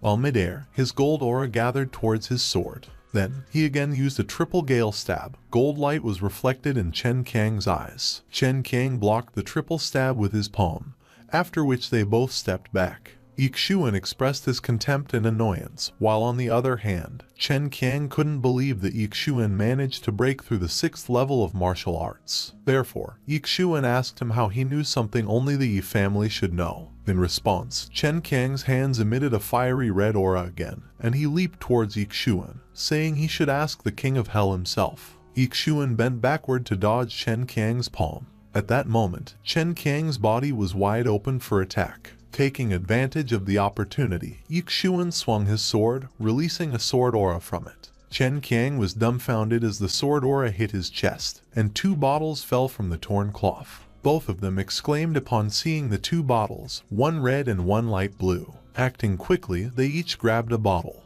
Xuan read the label of the bottle and discovered it said small rejuvenating elixir. Moreover, Xuan realized that Xue Qingqing seemed to have some precious things with him. While Xue Qingqing was annoyed that Xuan was hard to deal with, Xuan stored the small rejuvenating elixir in the devouring space and said he would gratefully accept it. Meanwhile, Xue Qingqing thought he could get Xuan's things quickly, but he didn't expect Xuan to be so difficult to deal with. Removing the red bottle's cap, he positioned its opening to his open mouth, and a pill fell into it. He swallowed the medicine, and his aura became more vigorous and fiercer, with his eyes completely turning red. An explosive aura surrounded Xue Qingqing, forcing Xuan to move further from him. Upon seeing the explosive pill, Xuan exclaimed. Xue Qingqing praised him for recognizing the name of the pill he just took. He explained that after taking the explosive spirit pill, one will instantly rise by 1 level. However, there's a small probability of rising 2 stages instead. It seemed like God was helping Xue Qingqing since he broke through 2 levels instantly, and is now at the 7th level of martial arts. However, Xue Qingqing then charged at Xuan, causing Xuan's face to look grave. He immediately gathered a gold aura to his sword, aimed the tip toward Xue Qingqing, swung it, and released a sword aura. Despite being cut in half, Xuan exclaimed, feeling something weird. Suddenly, Xue Qingqing appeared behind him, swinging his arm and attacking Xuan with his right palm, emitting a fiery red aura. Xuan dodged the palm, but Xue Qingqing's left hand grabbed his sword. Xuan struggled to pull his sword away from Xue Qingqing's grasp. However, Xue Qingqing revealed an evil smile and told Xuan to die. Afterward, his left palm broke Xuan's sword while he used his right hand to attack Xuan's chest. Consequently, Xuan coughed blood. As Xuan was thrown away by Xue Qingqing's palm, he acted quickly. While in midair, he pulled a bow from the devouring space and stretched the string. Suddenly, 5 gold arrows appeared, which he released toward Xue Qingqing. However, Xue Qingqing was not easily defeated, as he used the 5 sequential star orbs to block the arrows with his arms. He then dashed toward Xuan with frightening speed and slapped him in the face, causing blood to come out of Xuan's mouth, and he was once again thrown away. Despite the dire situation, Xuan did not give up. He regained his balance and landed on his feet, but the remaining force made him bend his knees. Xue Qingqing asked him to hand over the dimensional ring obediently, promising a swift death in return. However, Xuan knew he needed to come up with a plan to survive. He theorized that he needed to be at least at the middle stage of the 6th level of martial arts to kill Xue Qingqing. As he was trying to figure out what to do, he suddenly remembered the bottle of pills that he had stored in the devouring space. Without hesitation, he immediately devoured the pills, which gave him 1,000 spiritual energies and allowed him to break through to the late stage of the 6th level of martial arts. He also received 6 devouring points and felt great, not expecting the pills to make him break through to the late stage. With newfound confidence, Xuan planned to make Chen Qiang get closer to him without raising his defense and used the Tiger Roar Dragon chant to subdue him. Chen Qiang asked if he thought of how he would like to die, but Xuan was ready for whatever came his way. Xuan responded he had not decided to die, and the one to die was him. He finished his words while dashing towards Chen Qiang. Meanwhile, Chen Qiang gathered a fiery red aura and prepared to counterattack. He believed Xuan didn't recognize death even though it was staring at him. Afterward, he bent his arms and ran forward. Xuan grinned mockingly as Chen Qiang's attack hit him, and he was thrown away. Smoke filled the area. When the smoke thinned out, Xuan could be seen lying flat on the ground. Quickly, Chen Qiang sauntered toward Xuan, glad that Xuan was finally dead. Moreover, Xuan is the first among the younger generation to have pushed him that far. He speculated that if given another 3 years, he was afraid no one could deal with him, even in the Cloud City. While scanning Xuan's clothes, he mutters, looking for the dimensional ring. However, Chen Qiang couldn't believe that he had found nothing. He was sure that Xuan took out the longsword and the bow from it. Suddenly, Xuan opened his eyes and used the Tiger Roar Dragon chant, pushing Chen Qiang back. Blood came from his mouth, nose, and ears. Meanwhile, Xue Qingqing was running as fast as she could when she noticed birds flying away from the direction where she came from. She thought of Xuan. At this moment, Chen Qiang sat up and was shocked to see that Xuan was unscathed. Xuan explained that after being knocked back flying, he secretly consumed some white flower dew, which could heal injuries, and fully replenished the strength instantly after consumption. He removed another sword from the devouring space and pointed it toward Chen Qiang.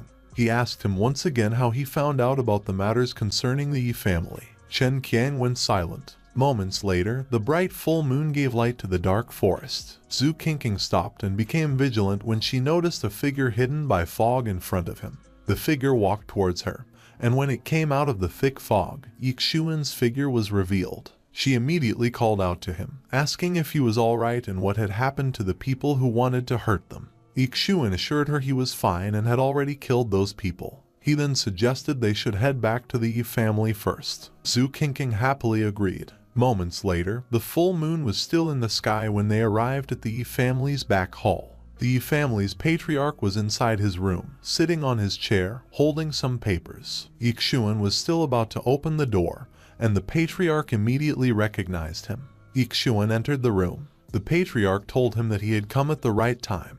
He informed many of those rare scripts had been transcribed already, so he asked Xuan to accompany him on a trip to the Lin family when the sun rose. However, Xuan suggested they make the trip to the Lin family that night. The patriarch wondered why he was rushing, and Xuan revealed that he had killed Chen Qiang.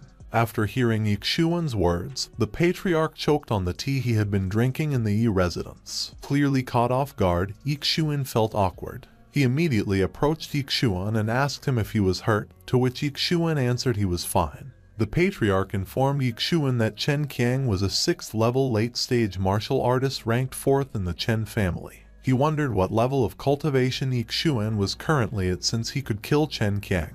Xuan explained that during the battle, he was lucky enough to break through the late stage of 6th level martial arts and killed Chen Qiang with the cries of the tiger and dragon. The patriarch invited Xuan to sit down and asked him why he killed Chen Qiang.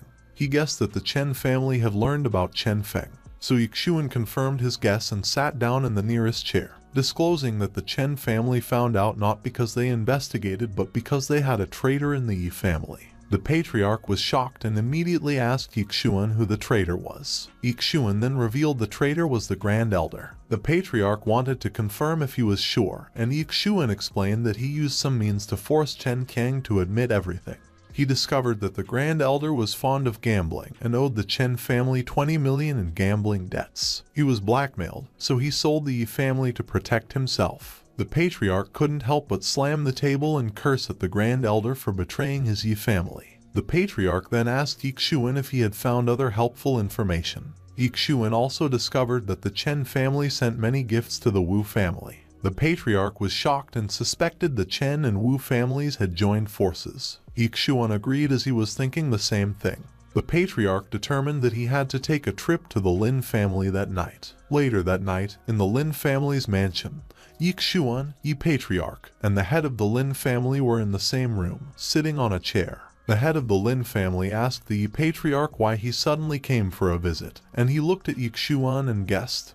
Based on his bright face, he must have recovered. He had confirmed that the rumors that Xuan had repaired his broken dantian were true. Xuan replied that it was because of Uncle Lin's 2 spirit pills. The head of the Lin family sighed and expressed that Xuan is still bothered by the marriage withdrawal. So Xuan awkwardly explained to the dejected head of the Lin family that he was grateful. The head of the Lin family understood he had the right to be angry. After all, it is their family's fault. He then informed Xuan that he'd just arranged for another unmarried woman of the same age in their family to choose. Xuan awkwardly requested the head of the Lin family not to joke like that, but he's thinking to himself that they should give him 8 or 10 of them first. The patriarch coughed and asked the head of the Lin family not to make fun of Xuan. They came there late at night to discuss an important matter. Simultaneously, he handed over a thick stack of papers to the head of the Lin family and asked him to look at the documents first. So the head of the Lin family read what was written in the papers. Afterward, he was shocked to see that written in those papers were 5th grade martial arts that had yet to be seen in Wanjin City. The head of the Lin family asked the patriarch what he meant by giving those papers to him.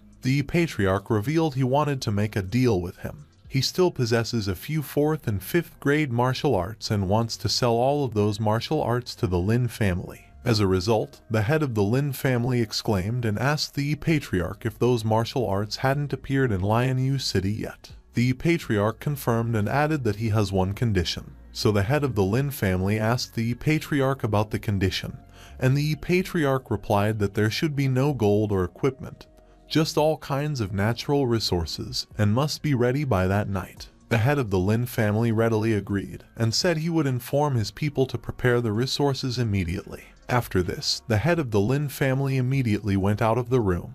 However, for Xuan, it was suspicious that the head of the Lin family could easily buy those martial arts which cost more than the family's wealth. Later that night, the head of the Lin family pushed the door open and went inside to inform the patriarch that his men were already packing the resources. The patriarch responded by saying it was time to get to business since the deal was done. At this point, the head of the Lin family needed clarification on what business the patriarch meant. So the patriarch informed him that he had just gotten word that the Wu and Chen families had joined forces. The Lin patriarch was shocked after hearing the information. The patriarch reaffirmed his words and explained that after the Yi family was destroyed, the Lin family might follow. The Lin patriarch understood and replied he would not just sit by and watch the Yi family fall. Afterward, they clasped their hands together, declaring they would be brothers till death, in sickness and in health. Looking at their emotional expressions, Xuan was dumbfounded. Right then, the Lin patriarch stated that battles were all about high-end combat power, and only his father can match the city lord Wu Tian, who is an 8th level martial artist. Now that his father was in seclusion, the battle must not be underestimated, since once his father comes, the Wu and Chen family would not be a problem.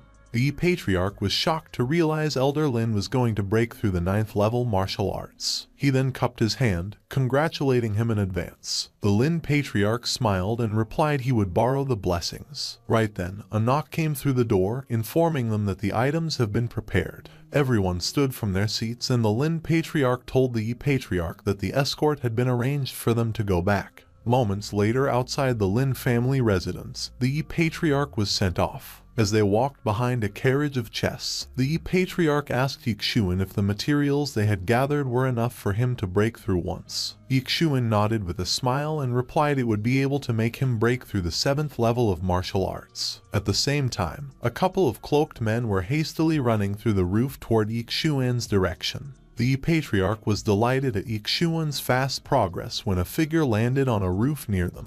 Xuan quickly noticed this as he looked at the sudden noise. The patriarch was still talking excitedly when a figure descended upon him without his notice, so Xuan quickly shielded him. In the next second, Xuan's hand glowed with a golden aura as he threw an attack toward the assassin. Their hands violently collided and Xuan was pushed back. He glared ahead and wondered if the ambushers came from the Lin family. Without hesitation, the leader among the assassins ordered to attack. A group of men descended from the roofs, catching the escorts and the Yi Patriarch by surprise. The assassin ruthlessly attacked, but the Yi Patriarch managed to block the kick. However, he noticed another assassin had appeared behind him. He hurriedly dashed away, evading the attack. A small crater appeared from where the attack descended, which made the Yi Patriarch recognize it as the Wu family's swimming fish joint attack technique. Blood dripped from his arm as he glanced at Xuan, discovering it was 2 joint attacks from people at the peak of 6th level martial arts. As the battle raged on, Xuan appeared fine, but the escorts fell one by one.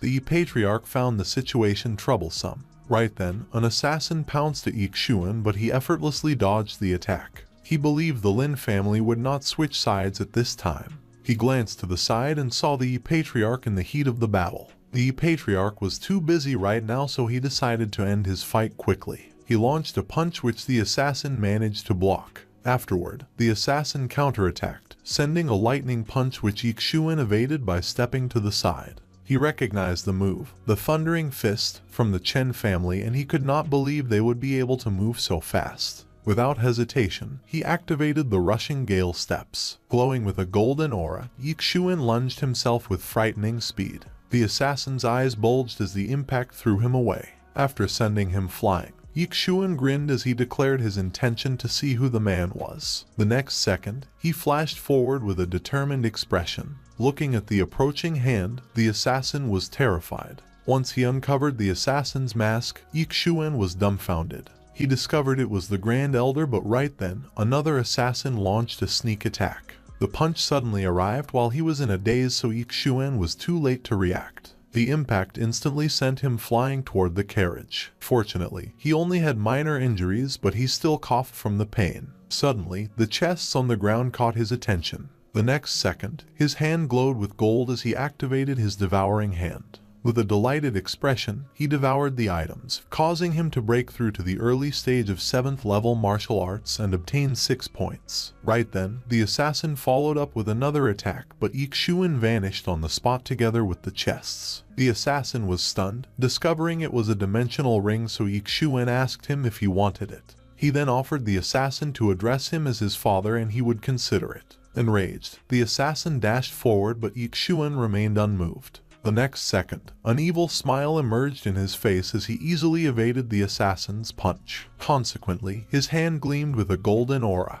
Xuan then pierced through the assassin's chest, shocking him to the core. Looking at the heart in Xuan's hand, everyone was stunned. With a wide smile, Xuan clenches his fist, shattering the heart into a bloody mess. Blood splattered on the Grand Elder's face, causing his eyes to widen in despair. He turned his back to run, but Xuan ridiculed his actions. Afterward, a flash of light dashed toward the Grand Elder as Xuan appeared, blocking his path. Once he arrived, Xuan sent a kick toward the Grand Elder's shin. The force instantly broke his bones, rendering him out of balance. His face fell to the ground as Xuan watched him on the side. When the assassins saw the scene, they decided to withdraw as the plan had now changed. Seeing their hurried departure, Xuan clicked his tongue. Trying to run after doing something bad is not acceptable, so he took out his bow from the devouring space. After touting the bowstring, 2 arrows appeared, and the next second, a brilliant light flashed. The arrows struck both enemies, sending them to their deaths. Moments later, Xuan arrived to check the corpses. After uncovering their face, the Patriarch recognized them as the twins of the Wu family's elder. Xuan then glanced at the Grand Elder, who was crawling on the ground, and told the Patriarch about the traitor. Under the brilliance of the full moon, the Patriarch questioned why the Grand Elder betrayed the family because of a gambling debt.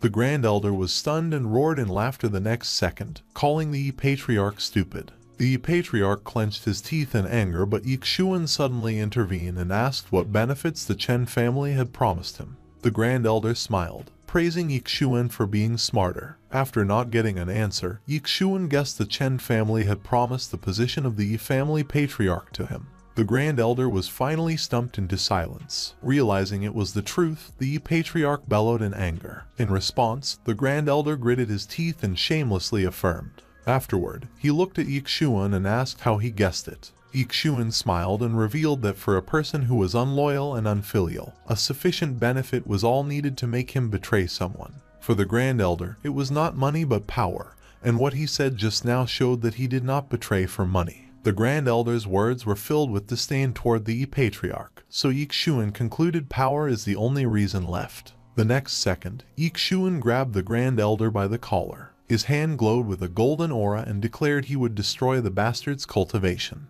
The Grand Elder was in disbelief as he could not imagine Xuan would dare to harm him. However, Xuan's hand mercilessly struck his body. The Grand Elder coughed a mouthful of blood as his dantian shattered like glass. The Grand Elder made it difficult for him every family deal so Xuan would not spare him lightly. As blood dripped from Xuan's hand, the Patriarch asked him to bring the traitor back home first where he will be publicly executed tomorrow. Hearing the ultimatum, the Grand Elder roared in laughter as he declared the family will be attacked immediately if they were not to report back. Afterward, his hand erupted with a vicious aura as he struck his head, declaring to die together with them since his ambition to be the family head was gone. Witnessing this tragic scene, they could only watch helplessly. With the current situation, the Chen family and the Wu family have been preparing for a long time, making the situation critical. The Patriarch planned to attack them off guard and join forces with the Lin family and destroy the Chen family before they react. Then they would fight the Wu family, but they must hold on until Elder Lin finished his breakthrough.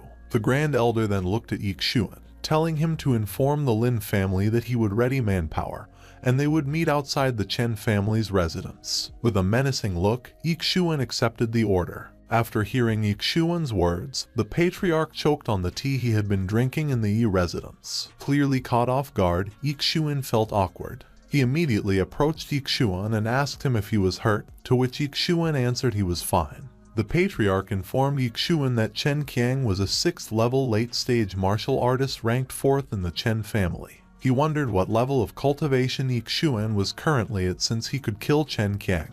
Xuan explained that during the battle, he was lucky enough to break through the late stage of 6th level martial arts and killed Chen Qiang with the cries of the tiger and dragon. The Patriarch invited Xuan to sit down and asked him why he killed Chen Qiang. He guessed that the Chen family had learned about Chen Feng, so Xuan confirmed his guess and sat down in the nearest chair, disclosing that the Chen family found out not because they investigated but because they had a traitor in the Yi family. The Patriarch was shocked and immediately asked Xuan who the traitor was. Xuan then revealed the traitor was the Grand Elder. The Patriarch wanted to confirm if he was sure, and Xuan explained that he used some means to force Chen Qiang to admit everything. He discovered that the Grand Elder was fond of gambling and owed the Chen family 20 million in gambling debts. He was blackmailed, so he sold the Yi family to protect himself. The Patriarch couldn't help but slam the table and curse at the Grand Elder for betraying his Yi family. The Patriarch then asked Xuan if he had found other helpful information. Xuan also discovered that the Chen family sent many gifts to the Wu family. The Patriarch was shocked and suspected the Chen and Wu families had joined forces. Xuan agreed as he was thinking the same thing. The Patriarch determined that he had to take a trip to the Lin family that night. Later that night, in the Lin family's mansion, Xuan, Yi Patriarch, and the head of the Lin family were in the same room, sitting on a chair. The head of the Lin family asked the Yi Patriarch why he suddenly came for a visit, and he looked at Xuan and guessed. Based on his bright face, he must have recovered. He had confirmed that the rumors that Xuan had repaired his broken dantian were true. Xuan replied that it was because of Uncle Lin's 2 spirit pills. The head of the Lin family sighed and expressed that Xuan is still bothered by the marriage withdrawal. So Xuan awkwardly explained to the dejected head of the Lin family that he was grateful. The head of the Lin family understood he had the right to be angry. After all, it is their family's fault. He then informed Xuan that he'd just arranged for another unmarried woman of the same age in their family to choose. Xuan awkwardly requested the head of the Lin family not to joke like that, but he's thinking to himself that they should give him 8 or 10 of them first. The Patriarch coughed and asked the head of the Lin family not to make fun of Xuan. They came there late at night to discuss an important matter. Simultaneously, he handed over a thick stack of papers to the head of the Lin family and asked him to look at the documents first. So the head of the Lin family read what was written in the papers. Afterward, he was shocked to see that written in those papers were 5th grade martial arts that had yet to be seen in Wanjin City. The head of the Lin family asked the patriarch what he meant by giving those papers to him. The patriarch revealed he wanted to make a deal with him. He still possesses a few 4th and 5th grade martial arts and wants to sell all of those martial arts to the Lin family. As a result, the head of the Lin family exclaimed and asked the patriarch if those martial arts hadn't appeared in Wanjin City yet. The patriarch confirmed and added that he has one condition. So the head of the Lin family asked the patriarch about the condition, and the patriarch replied that there should be no gold or equipment, just all kinds of natural resources, and must be ready by that night. The head of the Lin family readily agreed, and said he would inform his people to prepare the resources immediately. After this, the head of the Lin family immediately went out of the room. However, for Xuan, it was suspicious that the head of the Lin family could easily buy those martial arts which cost more than the family's wealth. Later that night, the head of the Lin family pushed the door open and went inside to inform the patriarch that his men were already packing the resources. The patriarch responded by saying it was time to get to business since the deal was done. At this point, the head of the Lin family needed clarification on what business the patriarch meant. So the patriarch informed him that he had just gotten word that the Wu and Chen families had joined forces. The Lin patriarch was shocked after hearing the information. The patriarch reaffirmed his words and explained that after the Yi family was destroyed, the Lin family might follow. The Lin patriarch understood and replied he would not just sit by and watch the Yi family fall. Afterward, they clasped their hands together, declaring they would be brothers till death, in sickness and in health. Looking at their emotional expressions, Xuan was dumbfounded. Right then, the Lin patriarch stated that battles were all about high-end combat power, and only his father can match the city lord Wu Tian, who is an 8th level martial artist. Now that his father was in seclusion, the battle must not be underestimated, since once his father comes, the Wu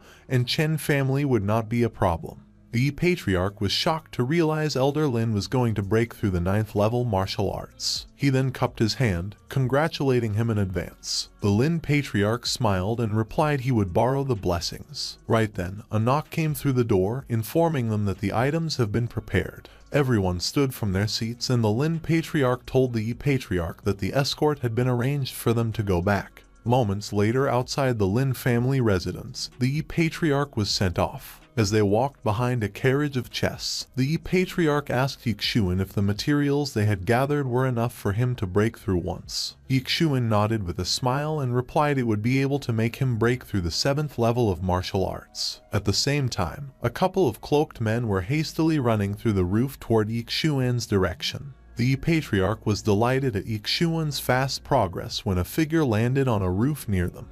Xuan quickly noticed this as he looked at the sudden noise. The patriarch was still talking excitedly when a figure descended upon him without his notice, so Xuan quickly shielded him. In the next second, Xuan's hand glowed with a golden aura as he threw an attack toward the assassin. Their hands violently collided and Xuan was pushed back. He glared ahead and wondered if the ambushers came from the Lin family. Without hesitation, the leader among the assassins ordered to attack. A group of men descended from the roofs, catching the escorts and the patriarch by surprise. The assassin ruthlessly attacked, but the patriarch managed to block the kick. However, he noticed another assassin had appeared behind him. He hurriedly dashed away, evading the attack. A small crater appeared from where the attack descended, which made the patriarch recognize it as the Wu family's swimming fish joint attack technique. Blood dripped from his arm as he glanced at Xuan, discovering it was 2 joint attacks from people at the peak of 6th level martial arts. As the battle raged on, Xuan appeared fine, but the escorts fell one by one.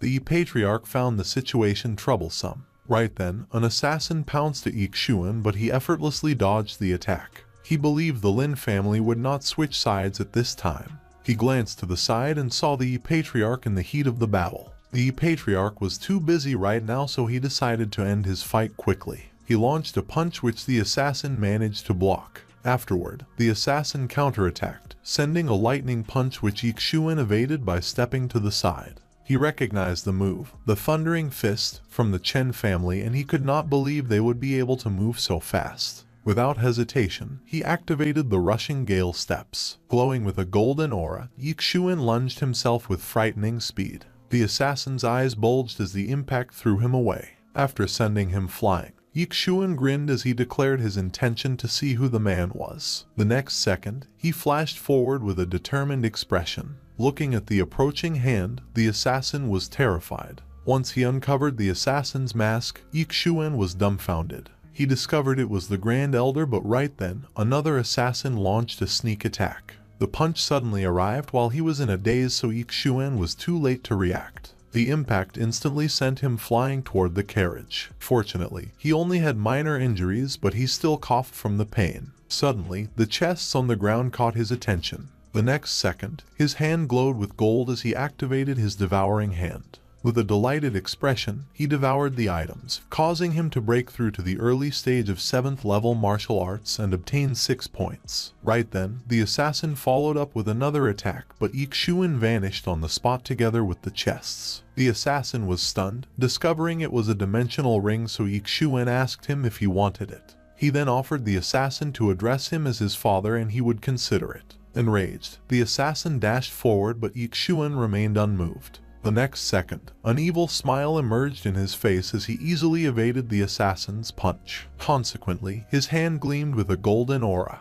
Xuan then pierced through the assassin's chest, shocking him to the core. Looking at the heart in Xuan's hand, everyone was stunned. With a wide smile, Xuan clenches his fist, shattering the heart into a bloody mess. Blood splattered on the Grand Elder's face, causing his eyes to widen in despair. He turned his back to run, but Xuan ridiculed his actions. Afterward, a flash of light dashed toward the Grand Elder as Xuan appeared, blocking his path. Once he arrived, Xuan sent a kick toward the Grand Elder's shin.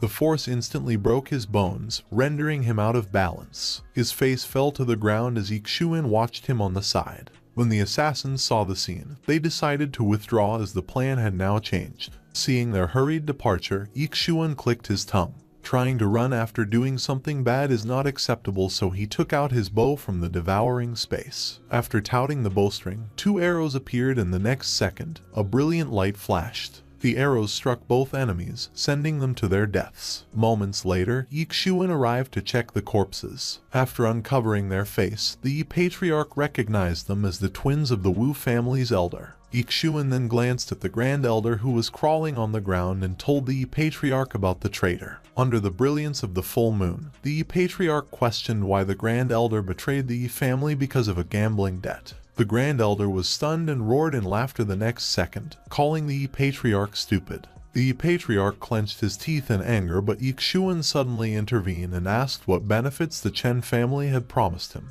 The Grand Elder smiled, praising Xuan for being smarter. After not getting an answer, Xuan guessed the Chen family had promised the position of the family patriarch to him. The Grand Elder was finally stumped into silence. Realizing it was the truth, the patriarch bellowed in anger. In response, the Grand Elder gritted his teeth and shamelessly affirmed. Afterward, he looked at Xuan and asked how he guessed it. Xuan smiled and revealed that for a person who was unloyal and unfilial, a sufficient benefit was all needed to make him betray someone. For the Grand Elder, it was not money but power, and what he said just now showed that he did not betray for money. The Grand Elder's words were filled with disdain toward the patriarch, so Xuan concluded power is the only reason left. The next second, Xuan grabbed the Grand Elder by the collar. His hand glowed with a golden aura and declared he would destroy the bastard's cultivation. The Grand Elder was in disbelief as he could not imagine Xuan would dare to harm him. However, Xuan's hand mercilessly struck his body. The Grand Elder coughed a mouthful of blood as his dantian shattered like glass. The Grand Elder made it difficult for him every family deal, so Xuan would not spare him lightly. As blood dripped from Xuan's hand, the patriarch asked him to bring the traitor back home first, where he will be publicly executed tomorrow. Hearing the ultimatum, the Grand Elder roared in laughter as he declared the family will be attacked immediately if they were not to report back. Afterward, his hand erupted with a vicious aura as he struck his head, declaring to die together with them since his ambition to be the family head was gone. Witnessing this tragic scene, they could only watch helplessly. With the current situation, the Chen family and the Wu family have been preparing for a long time. making the situation critical. The patriarch planned to attack them off guard and join forces with the Lin family and destroy the Chen family before they react. Then they would fight the Wu family, but they must hold on until Elder Lin finished his breakthrough. The Grand Elder then looked at Xuan, telling him to inform the Lin family that he would ready manpower, and they would meet outside the Chen family's residence. With a menacing look, Xuan accepted the order. That night in the Chen family residence, a number of men sneakily infiltrated the courtyard. A Chen family guard was caught unaware and his throat got slit. Moments later, Xuan commanded everyone to proceed. In the Chen family's backyard, an atmosphere of festivity pervaded the air. Xuan silently dove into a corner while the clueless Chen Song was still happily playing with the girls. Hearing their waves of laughter, Xuan silently jumped toward the roof. After he landed, he saw Chen Song flirting with a little trinket. Looking at their wild actions, a grin emerged on his face. He then took out his bow from the devouring space. Chen Song was about to kiss the little trinket, but Xuan's bow was already touted.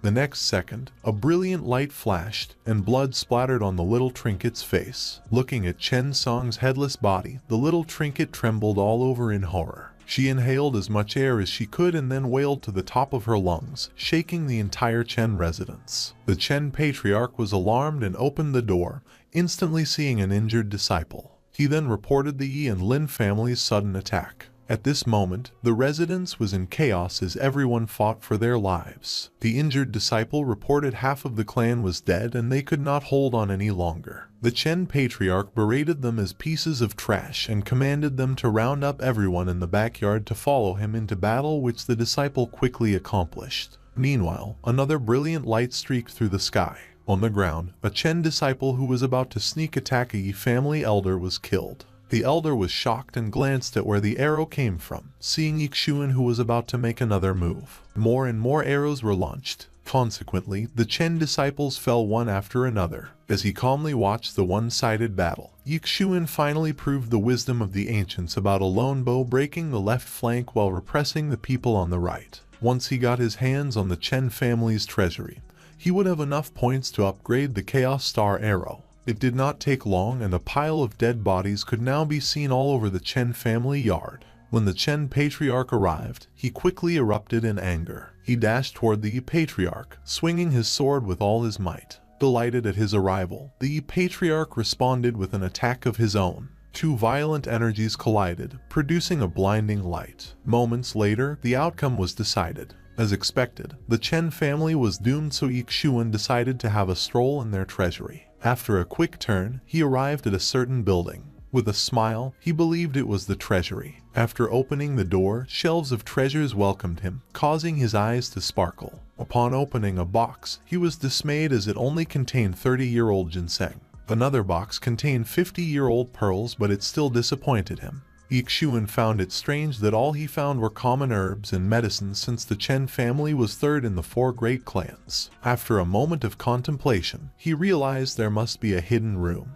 He quickly moved around, touching things here and there, finding some mechanism for the entrance. Unsurprisingly, he found it with ease. Soon, Xuan walked out of the building, praising how the Chen family had a lot of good things. This time, not only did he break through to the middle of the 7th level, but also opened his special bloodline.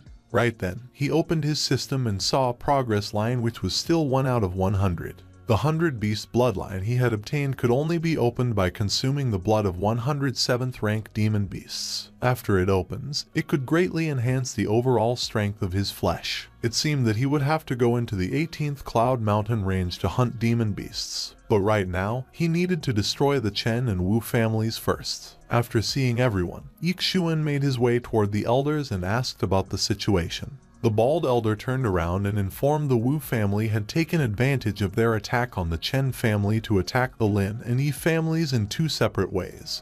So the city lord Wu Tian had now surrounded the Chen family with the city guards. Xuan remained calm and instead wondered how the bald elder knew about their attack against the Lin and Yi family. Lightly sighing, the bald elder explained it was Wuxian who revealed such information when he advised both families to surrender, so he did not know if it was the truth. Xuan gave Wuxian his middle finger as he angrily retorted the high ground was his and now someone wanted to steal it. After a while, Xuan told the patriarch that he suspected the Wu family was stalling for time. Once they really took the Lin and Yi family, they would threaten them to surrender, and then the two families would be sent to oblivion. Determination flashed in his eyes as he proposed to quickly arrange a way out. The patriarch was hesitant and stated it would not be easy to escape. Wuxian is an 8th level martial artist, so even if the 5 of them joined forces to attack, they may not be able to defeat him. Not to mention, there are still a few Wu family members who were 7th level martial artists. However, Xuan showed no hesitation as he declared he would handle Wuxian. The words shocked the elders as their mouths turned agape. The patriarch convinced Xuan not to be foolish as he was the future of the Yi family. But Xuan smiled and told them not to worry, claiming he knew what to do. He could deal with 3 silver 7th level martial artists at once, and it would not be difficult to hold. He suggested the patriarch be responsible for dealing with a few other gold 7th level who might attack together. The patriarch was hesitant but eventually agreed, telling Xuan to be careful. Later that night, Xuan took out his bow from the devouring space. He then exchanged the martial arts upgrade for the chaotic star arrow. The system deducted 20 points as the bow upgraded to the 7th level martial art. Such notification sounded pleasant to Xuan's ears. Meanwhile, outside the Chen family residence, a bunch of men was on both sides of Wuxian as he sat on his chair with a couple of beauties massaging his old bones. He then yelled at the Lin and Yi family that they only had an hour left to think about surrendering. Once the time is up, he would attack directly. Hearing this, Xuan clicked his tongue in annoyance as he jumped toward the roof. The sudden appearance of his silhouette under the brilliant moon startled everyone. Right then, his aura surged as he touted his bow. He then challenged Wuxian to a fight. Afterward, golden beams of light streaked toward Wuxian's way. However, Wuxian looked at the skill with disdain and activated his barrier. To his surprise, the barrier he just conjured was penetrated by the arrow. He was shocked as the barrier instantly shattered, followed by a rain of arrows descending upon him. But his strength could not be trifled with as he caught the arrow with his bare hand. His underlings, however, were easily pierced through, sending them to their deaths. Wuxian angrily crashed the arrow as he declared anyone who had hurt his family members will be killed without mercy, so he asked if he was Xuan from the Yi family. In response, Xuan proudly smiled as he confirmed his identity. Afterward, he aimed his arrow again, claiming he would continue to kill the Wu disciples since he did not dare to fight. Wuxian finally stood from his seat, praising Xuan for breaking through the 7th level of martial arts at such a young age. However, since he sought death, Wuxian declared he would grant Xuan's wish. As soon as Wuxian dashed forward, the gate of the Chen family residence was blasted open. Simultaneously, the Yi patriarch ordered everyone to attack.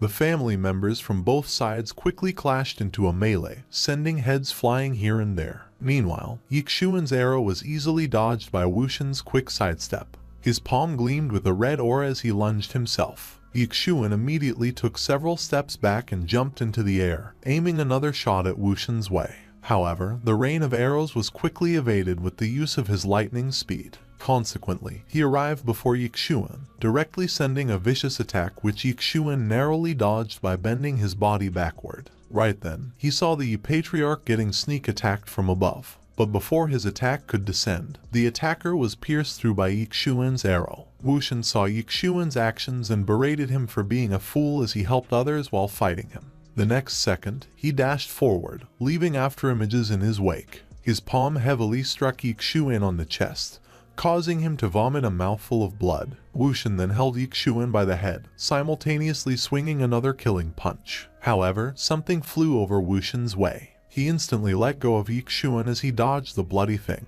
As a result, the thing tumbled again and again through the roof, which confused both of them. Xuan looked over as the bloody thing fell to the ground with a thud. It was then revealed to be someone's head, and it caused Wuxian's eyes to bulge in rage. Tears trickled down his face as he saw it was the head of his father. He quickly glanced in the direction where the head came from and saw a figure standing there, immediately calling him Ling Xiao. With sadness and hatred surging in his heart, Wuxian questioned if he was the one who killed his father. Ling Xiao lightly jumped to the ground and answered affirmatively. After he broke through, his father had the misfortune to attack the Lin family. If it was an hour earlier, Ling Xiao believed the Wu family would have dominated the entire Yun city. Wuxian was in disbelief and questioned if Ling Xiao had broken through the 9th level of martial arts. He thought it was impossible since at their age, it was as difficult as ascending to heaven to break through in this lifetime. Ling Xiao agreed but revealed he was able to break through with the help of Senior Yu.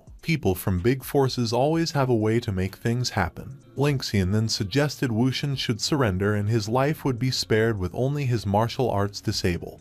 However, Wuxian denied the offer and dashed with all his might from where he stood. Swinging his arm, he proclaimed it was impossible as it was either both of them must die. Without superfluous moves, Ling Xiao simply kicked Wuxian in the face. The impact was so fierce it sent Wuxian flying and then he crashed, creating a cloud of smoke and dust. As the smoke dispersed, Wuxian's dead body was revealed. This spectacle did not escape everyone's eyes. The Wu patriarch was finally dead. Xuan looked calm but the Wu disciples trembled all over. The battle halted as the death of Wuxian was announced. Ling Xiao then menacingly looks at the remaining Wu disciples. He let them choose over abolishing their cultivation or their lives. Everyone dropped their weapon and raised their hands, declaring their surrender. At their response, Ling Xiao could not help but roar in laughter. Afterward, he led everyone to plunder the Wu family's treasury. Later, Xuan eventually returned to his residence. At this moment he was relaxing on a hot bath while he thought of his cheat system.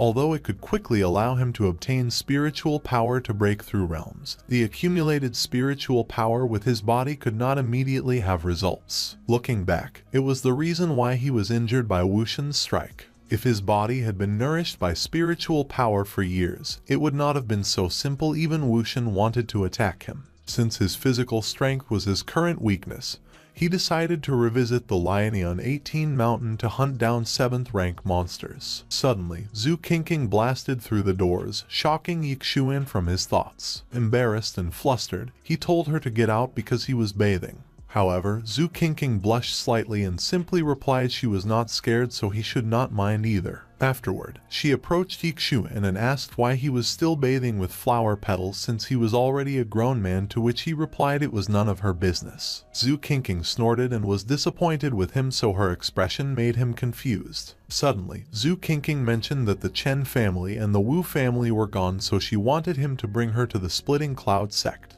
To her request, Xuan simply asked her to wait for a few more days. She pouted and asked if he still have something else to do. So Xuan answered he would journey to the Lionian 18 mountain once again. Xue Qingqing was surprised to hear his reply. Xuan reaffirmed his answer and seriously added he would have to cultivate. As a result, Xue Qingqing walked away and complained he would only cultivate all the time, not bringing her out to have fun. Right then, Xuan called out to her, asking her not to go out tomorrow as the person her father had sent should be arriving at the city. Hearing this, Xue Qingqing was further annoyed. Later that night, they both left the residence. After a while, their horses galloped through the forest. Right then, Xue Qingqing noticed an inn nearby. She slowed down her horse and proposed they should rest there for the night. This confused Xuan as she was rushing him to leave the city a while ago, but she now decided to stay. Xue Qingqing replied she was in a hurry because she was afraid of the people her father sent would stop at the family, so now that she was out, she was not in a rush. Xuan was speechless at her reason, so Xue Qingqing further explained that a noble lady like her would not be able to spend the night outside. Curious, Xuan asked why she was purposely avoiding the people her father had sent. However, Xue Qingqing simply snorted and declined to answer his question as she was indignant toward him for secretly informing her father about her whereabouts. Moments later, they entered the inn and requested 2 rooms upstairs. At that moment, a man who was sipping his soup on the side noticed their arrival. Especially the 2 massive trinkets dangling on Xue Qingqing's chest attracted his attention. His face revealed delight as he smiled sinisterly. Yes, Xuan and Xue Qingqing headed into an inn, following the owner, who excused himself and took the lead. Xue Qingqing told him to chill and just follow her since she promised he'd eat and drink well. Xuan thanked her for that. Then his eyes caught the cultivators sitting by a table nearby. He figured one of them was at the 7th level. The rest sat around 5th level, and they didn't seem like folks from Lianyun City. He wondered if that 7th level one was the subordinate sent by his uncle Xue. But he brushed it off since Xue Qingqing looked way too calm for that to be true. He told her to rest early since they'd be leaving first thing tomorrow. She said she got it. Then she slammed the door shut with a thud. Silence filled the space. Xuan muttered that the little girl sure had a temper. Night deepened, and everyone drifted off to sleep. Suddenly, a man crept towards Xue Qingqing's room. He leaned close to the door, listening for signs she was still awake. Nothing. Just quiet breathing from inside. She slept soundly on her bed. The man slipped his blade into the lock and clicked the door open. He crept closer, his shadow stretching over her. She jerked awake and demanded who it was. Her reflexes kicked in and she lashed out with a sharp kick. He only chuckled that she had good skills. She froze in horror. She leapt from the bed and bolted for the door, shouting for Xuan. But before her cry left her lips, the man struck the side of her neck. Her body went limp, and she crumpled to the floor. In a blur, the man bundled her in a blanket and jumped out the window. He dashed to the horse waiting outside where his subordinates stood ready. The three of them sped off into the night. Xuan grinned coldly. He muttered that, just as he figured, the man's intentions were filthy. He vaulted off the roof and followed them. A short while later, he realized they were heading toward Wanjin City. Even if they weren't Uncle Xue's people, they had to be connected. So Xue Qingqing probably wasn't in danger. Still, since she refused to go back or tell him what was happening, he decided he'd just stop them and force answers out. He figured he could cut them off by crossing the mountain path. Moments later, the kidnappers pressed through the dark, moonlight guiding their way. The man carried Xue Qingqing in front of him on the horse. His subordinates followed close behind. They had no clue a trap waited ahead. The lead horse tripped over a hidden rope. The man tensed instantly. He leapt off, clutching Xue Qingqing tight. His followers weren't that sharp and crashed to the ground, groaning in pain. Xuan called out, demanding who the man was and why he'd grabbed his friend. One of the subordinates recognized him as the kid from the inn. The man smirked, admitting his instincts were spot on. This one was skilled, but his followers scoffed, saying the kid barely looked grown and couldn't be that strong. The man snapped that he was an idiot, reminding him they'd ridden 50 or 60 li from the inn, and yet the boy had still ambushed them here. What did he think that meant? He turned to Xuan, asking who he was. Then he waved it off, saying it didn't matter. Whoever he was, he should stay out of this, and that they'd only held back at the inn to avoid trouble. Xuan called it nonsense and said if they refused to talk, he'd just beat the truth out of them. The man sneered that Xuan was courting death. He summoned ice that shimmered in the moonlight. The frost clashed against Xuan's golden energy, both springing back after the collision. Xuan's aura flared bright, though his fist was frozen stiff. One subordinate whispered if the kid could really fight evenly with their leader.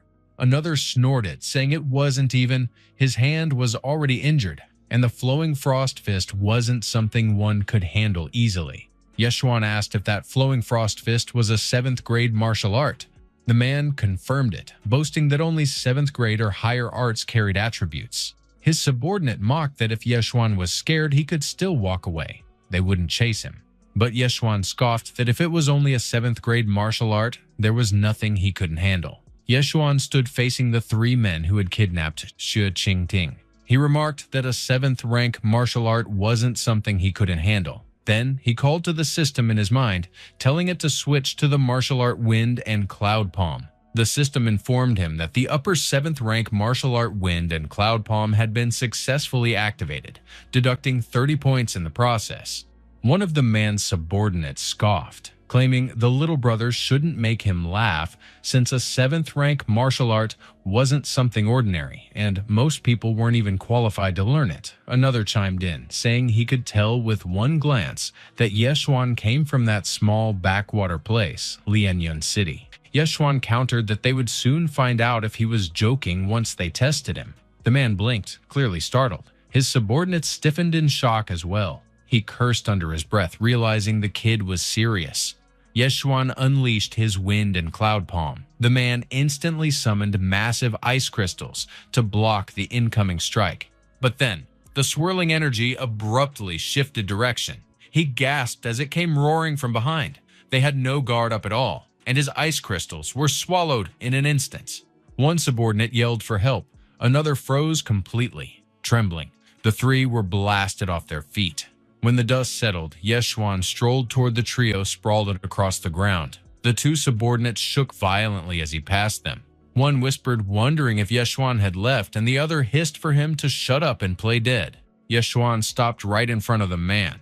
The man admitted through gritted teeth that he had underestimated him. Xuan ordered him to talk and demanded to know why he had captured Xue Qingqing. The man spat that he might as well be killed because he wasn't saying a thing. Xuan drove a punch straight into him, slamming his body deeper into the dirt. He remarked that the man sure was stubborn. He wondered if the same went for his subordinates. The two underlings, panicking, begged for their lives, calling out for their mothers. Xuan moved closer to them. He asked if they had figured out what they wanted to say. One stammered, telling him to kill him. Xuan asked if that was really what he wanted, adding that he'd gladly oblige. But the other blurted out no. He stuttered that the big brother must be a kind man and should spare them. Xuan dismissed the bluff, reminding him that he'd spoken perfectly fine back at the inn. The first subordinate confessed that the idiot truly stuttered when nervous, and Xuan ordered him to speak clearly. After a moment, the subordinate offered to tell everything if Xuan promised not to harm the other. Xuan asked if the two were in this together. The subordinate confirmed it, and Xuan urged him to get on with it. He explained that everything began a month ago. They worked for the city master's office in Wanjin City, and about a month earlier, the young city master had become obsessed with Xue Qingqing after a chance encounter. The city master's precious son soon proposed, and landlord Xue agreed. But no one expected that a few days before the marriage ceremony, she'd disappear. By that day, they had received word that she was hiding in the Ye family's house in Feiyun City, so the city master sent them to bring her back and finish the marriage. Xuan realized she had fled her wedding and understood why she reacted so strongly when her father mentioned sending people. She was still sound asleep after everything, completely carefree. He then questioned what the young city master looked like and what kind of man and cultivator he was. The subordinate spat that the young city master was a scoundrel, lustful, shameless, and without restraint. He faltered for a second, face tense. He added that the man loved taking advantage of others. The other subordinate interrupted, warning him to shut up and muttering that Zhang Xiang was a killer. He got smacked in the head. He quickly corrected himself, admitting his rudeness, saying Zhang Xiang was the young city master and was not only vile in character, drunk on food, drink, and gambling, but hideous as well. He was hopelessly lustful with over 10 concubines. Still, he was a genius in cultivation. Already at the middle stage of the 7th rank by the age of 22, and taken as a disciple by an elder of the Liaqian sect. Xuan inquired about the Liaqian sect. The other subordinate said that they had told him everything they knew and pleaded for release. Xuan replied that of course he would let them go. The two brightened with relief, but then he added that they could leave once someone was dead. Xue Qingqing was back at her calm little home. A bright bird chilled on the branch of the courtyard tree. Uncle Xue mentioned that Xuan was quite the striking and gallant man, while Xuan complained that the place was too noisy. She came to, realizing this was her own room, but then she recalled staying at the inn. She puzzled over why she had woken up there instead. Suddenly, Uncle Xue's laugh echoed, and he remarked that Xuan was a riot. She glanced out her window. She caught sight of Xuan chatting with her father. She hurried out toward them. Meanwhile, Uncle Xue asked Xuan what he planned next, but before he could finish, Xue Qingqing cut in. He mentioned that she was up, but then her foot greeted him first. He froze, completely thrown off. She snapped that he was a bastard and had betrayed her. Uncle Xue urged her to let him go since he was the one who'd saved her. It was lucky he had rescued her from the city lord's mercenaries, or no one could guess what might have happened. She wasn't allowed to head out alone anymore, but she demanded to know who told him to push her into marrying that clown. Xuan calmly asked if she could move her foot off him. She stopped short, realizing how ridiculous her stance was. Her face flushed. She muttered that it was a misunderstanding.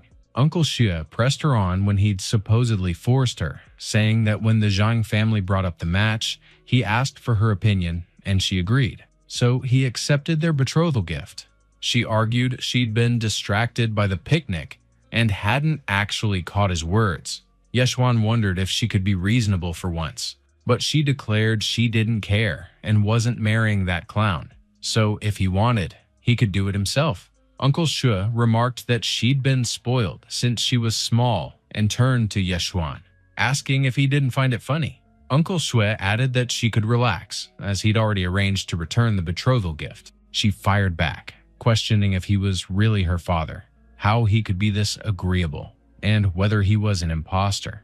Then their attendant rushed in, shouting that things had gone bad. The city lord and young city master had come to fight.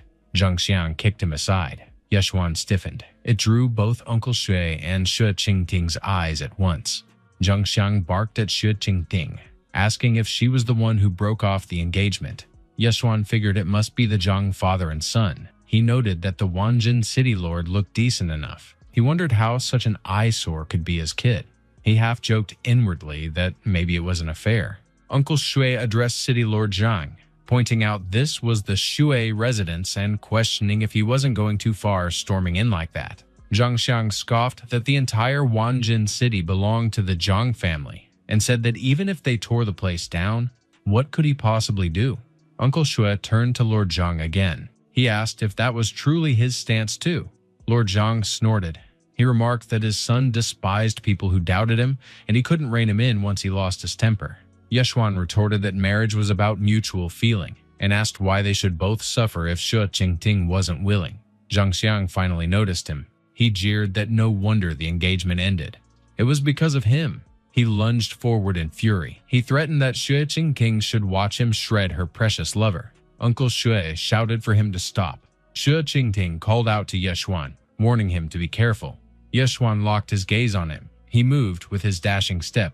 He slipped past Zhang Xiang's reach in a blur. He appeared behind him. He struck a swift kick to his face. He launched him across the courtyard. Lord Zhang froze for a split second, startled. He reacted instantly. He slammed a palm into the wall to redirect his momentum. He caught Zhang Xiang before he hit the wall. He set him down gently on the ground. Fury rippled through him. Energy pulsed off his body in waves. He roared that Xuan dared to harm his son.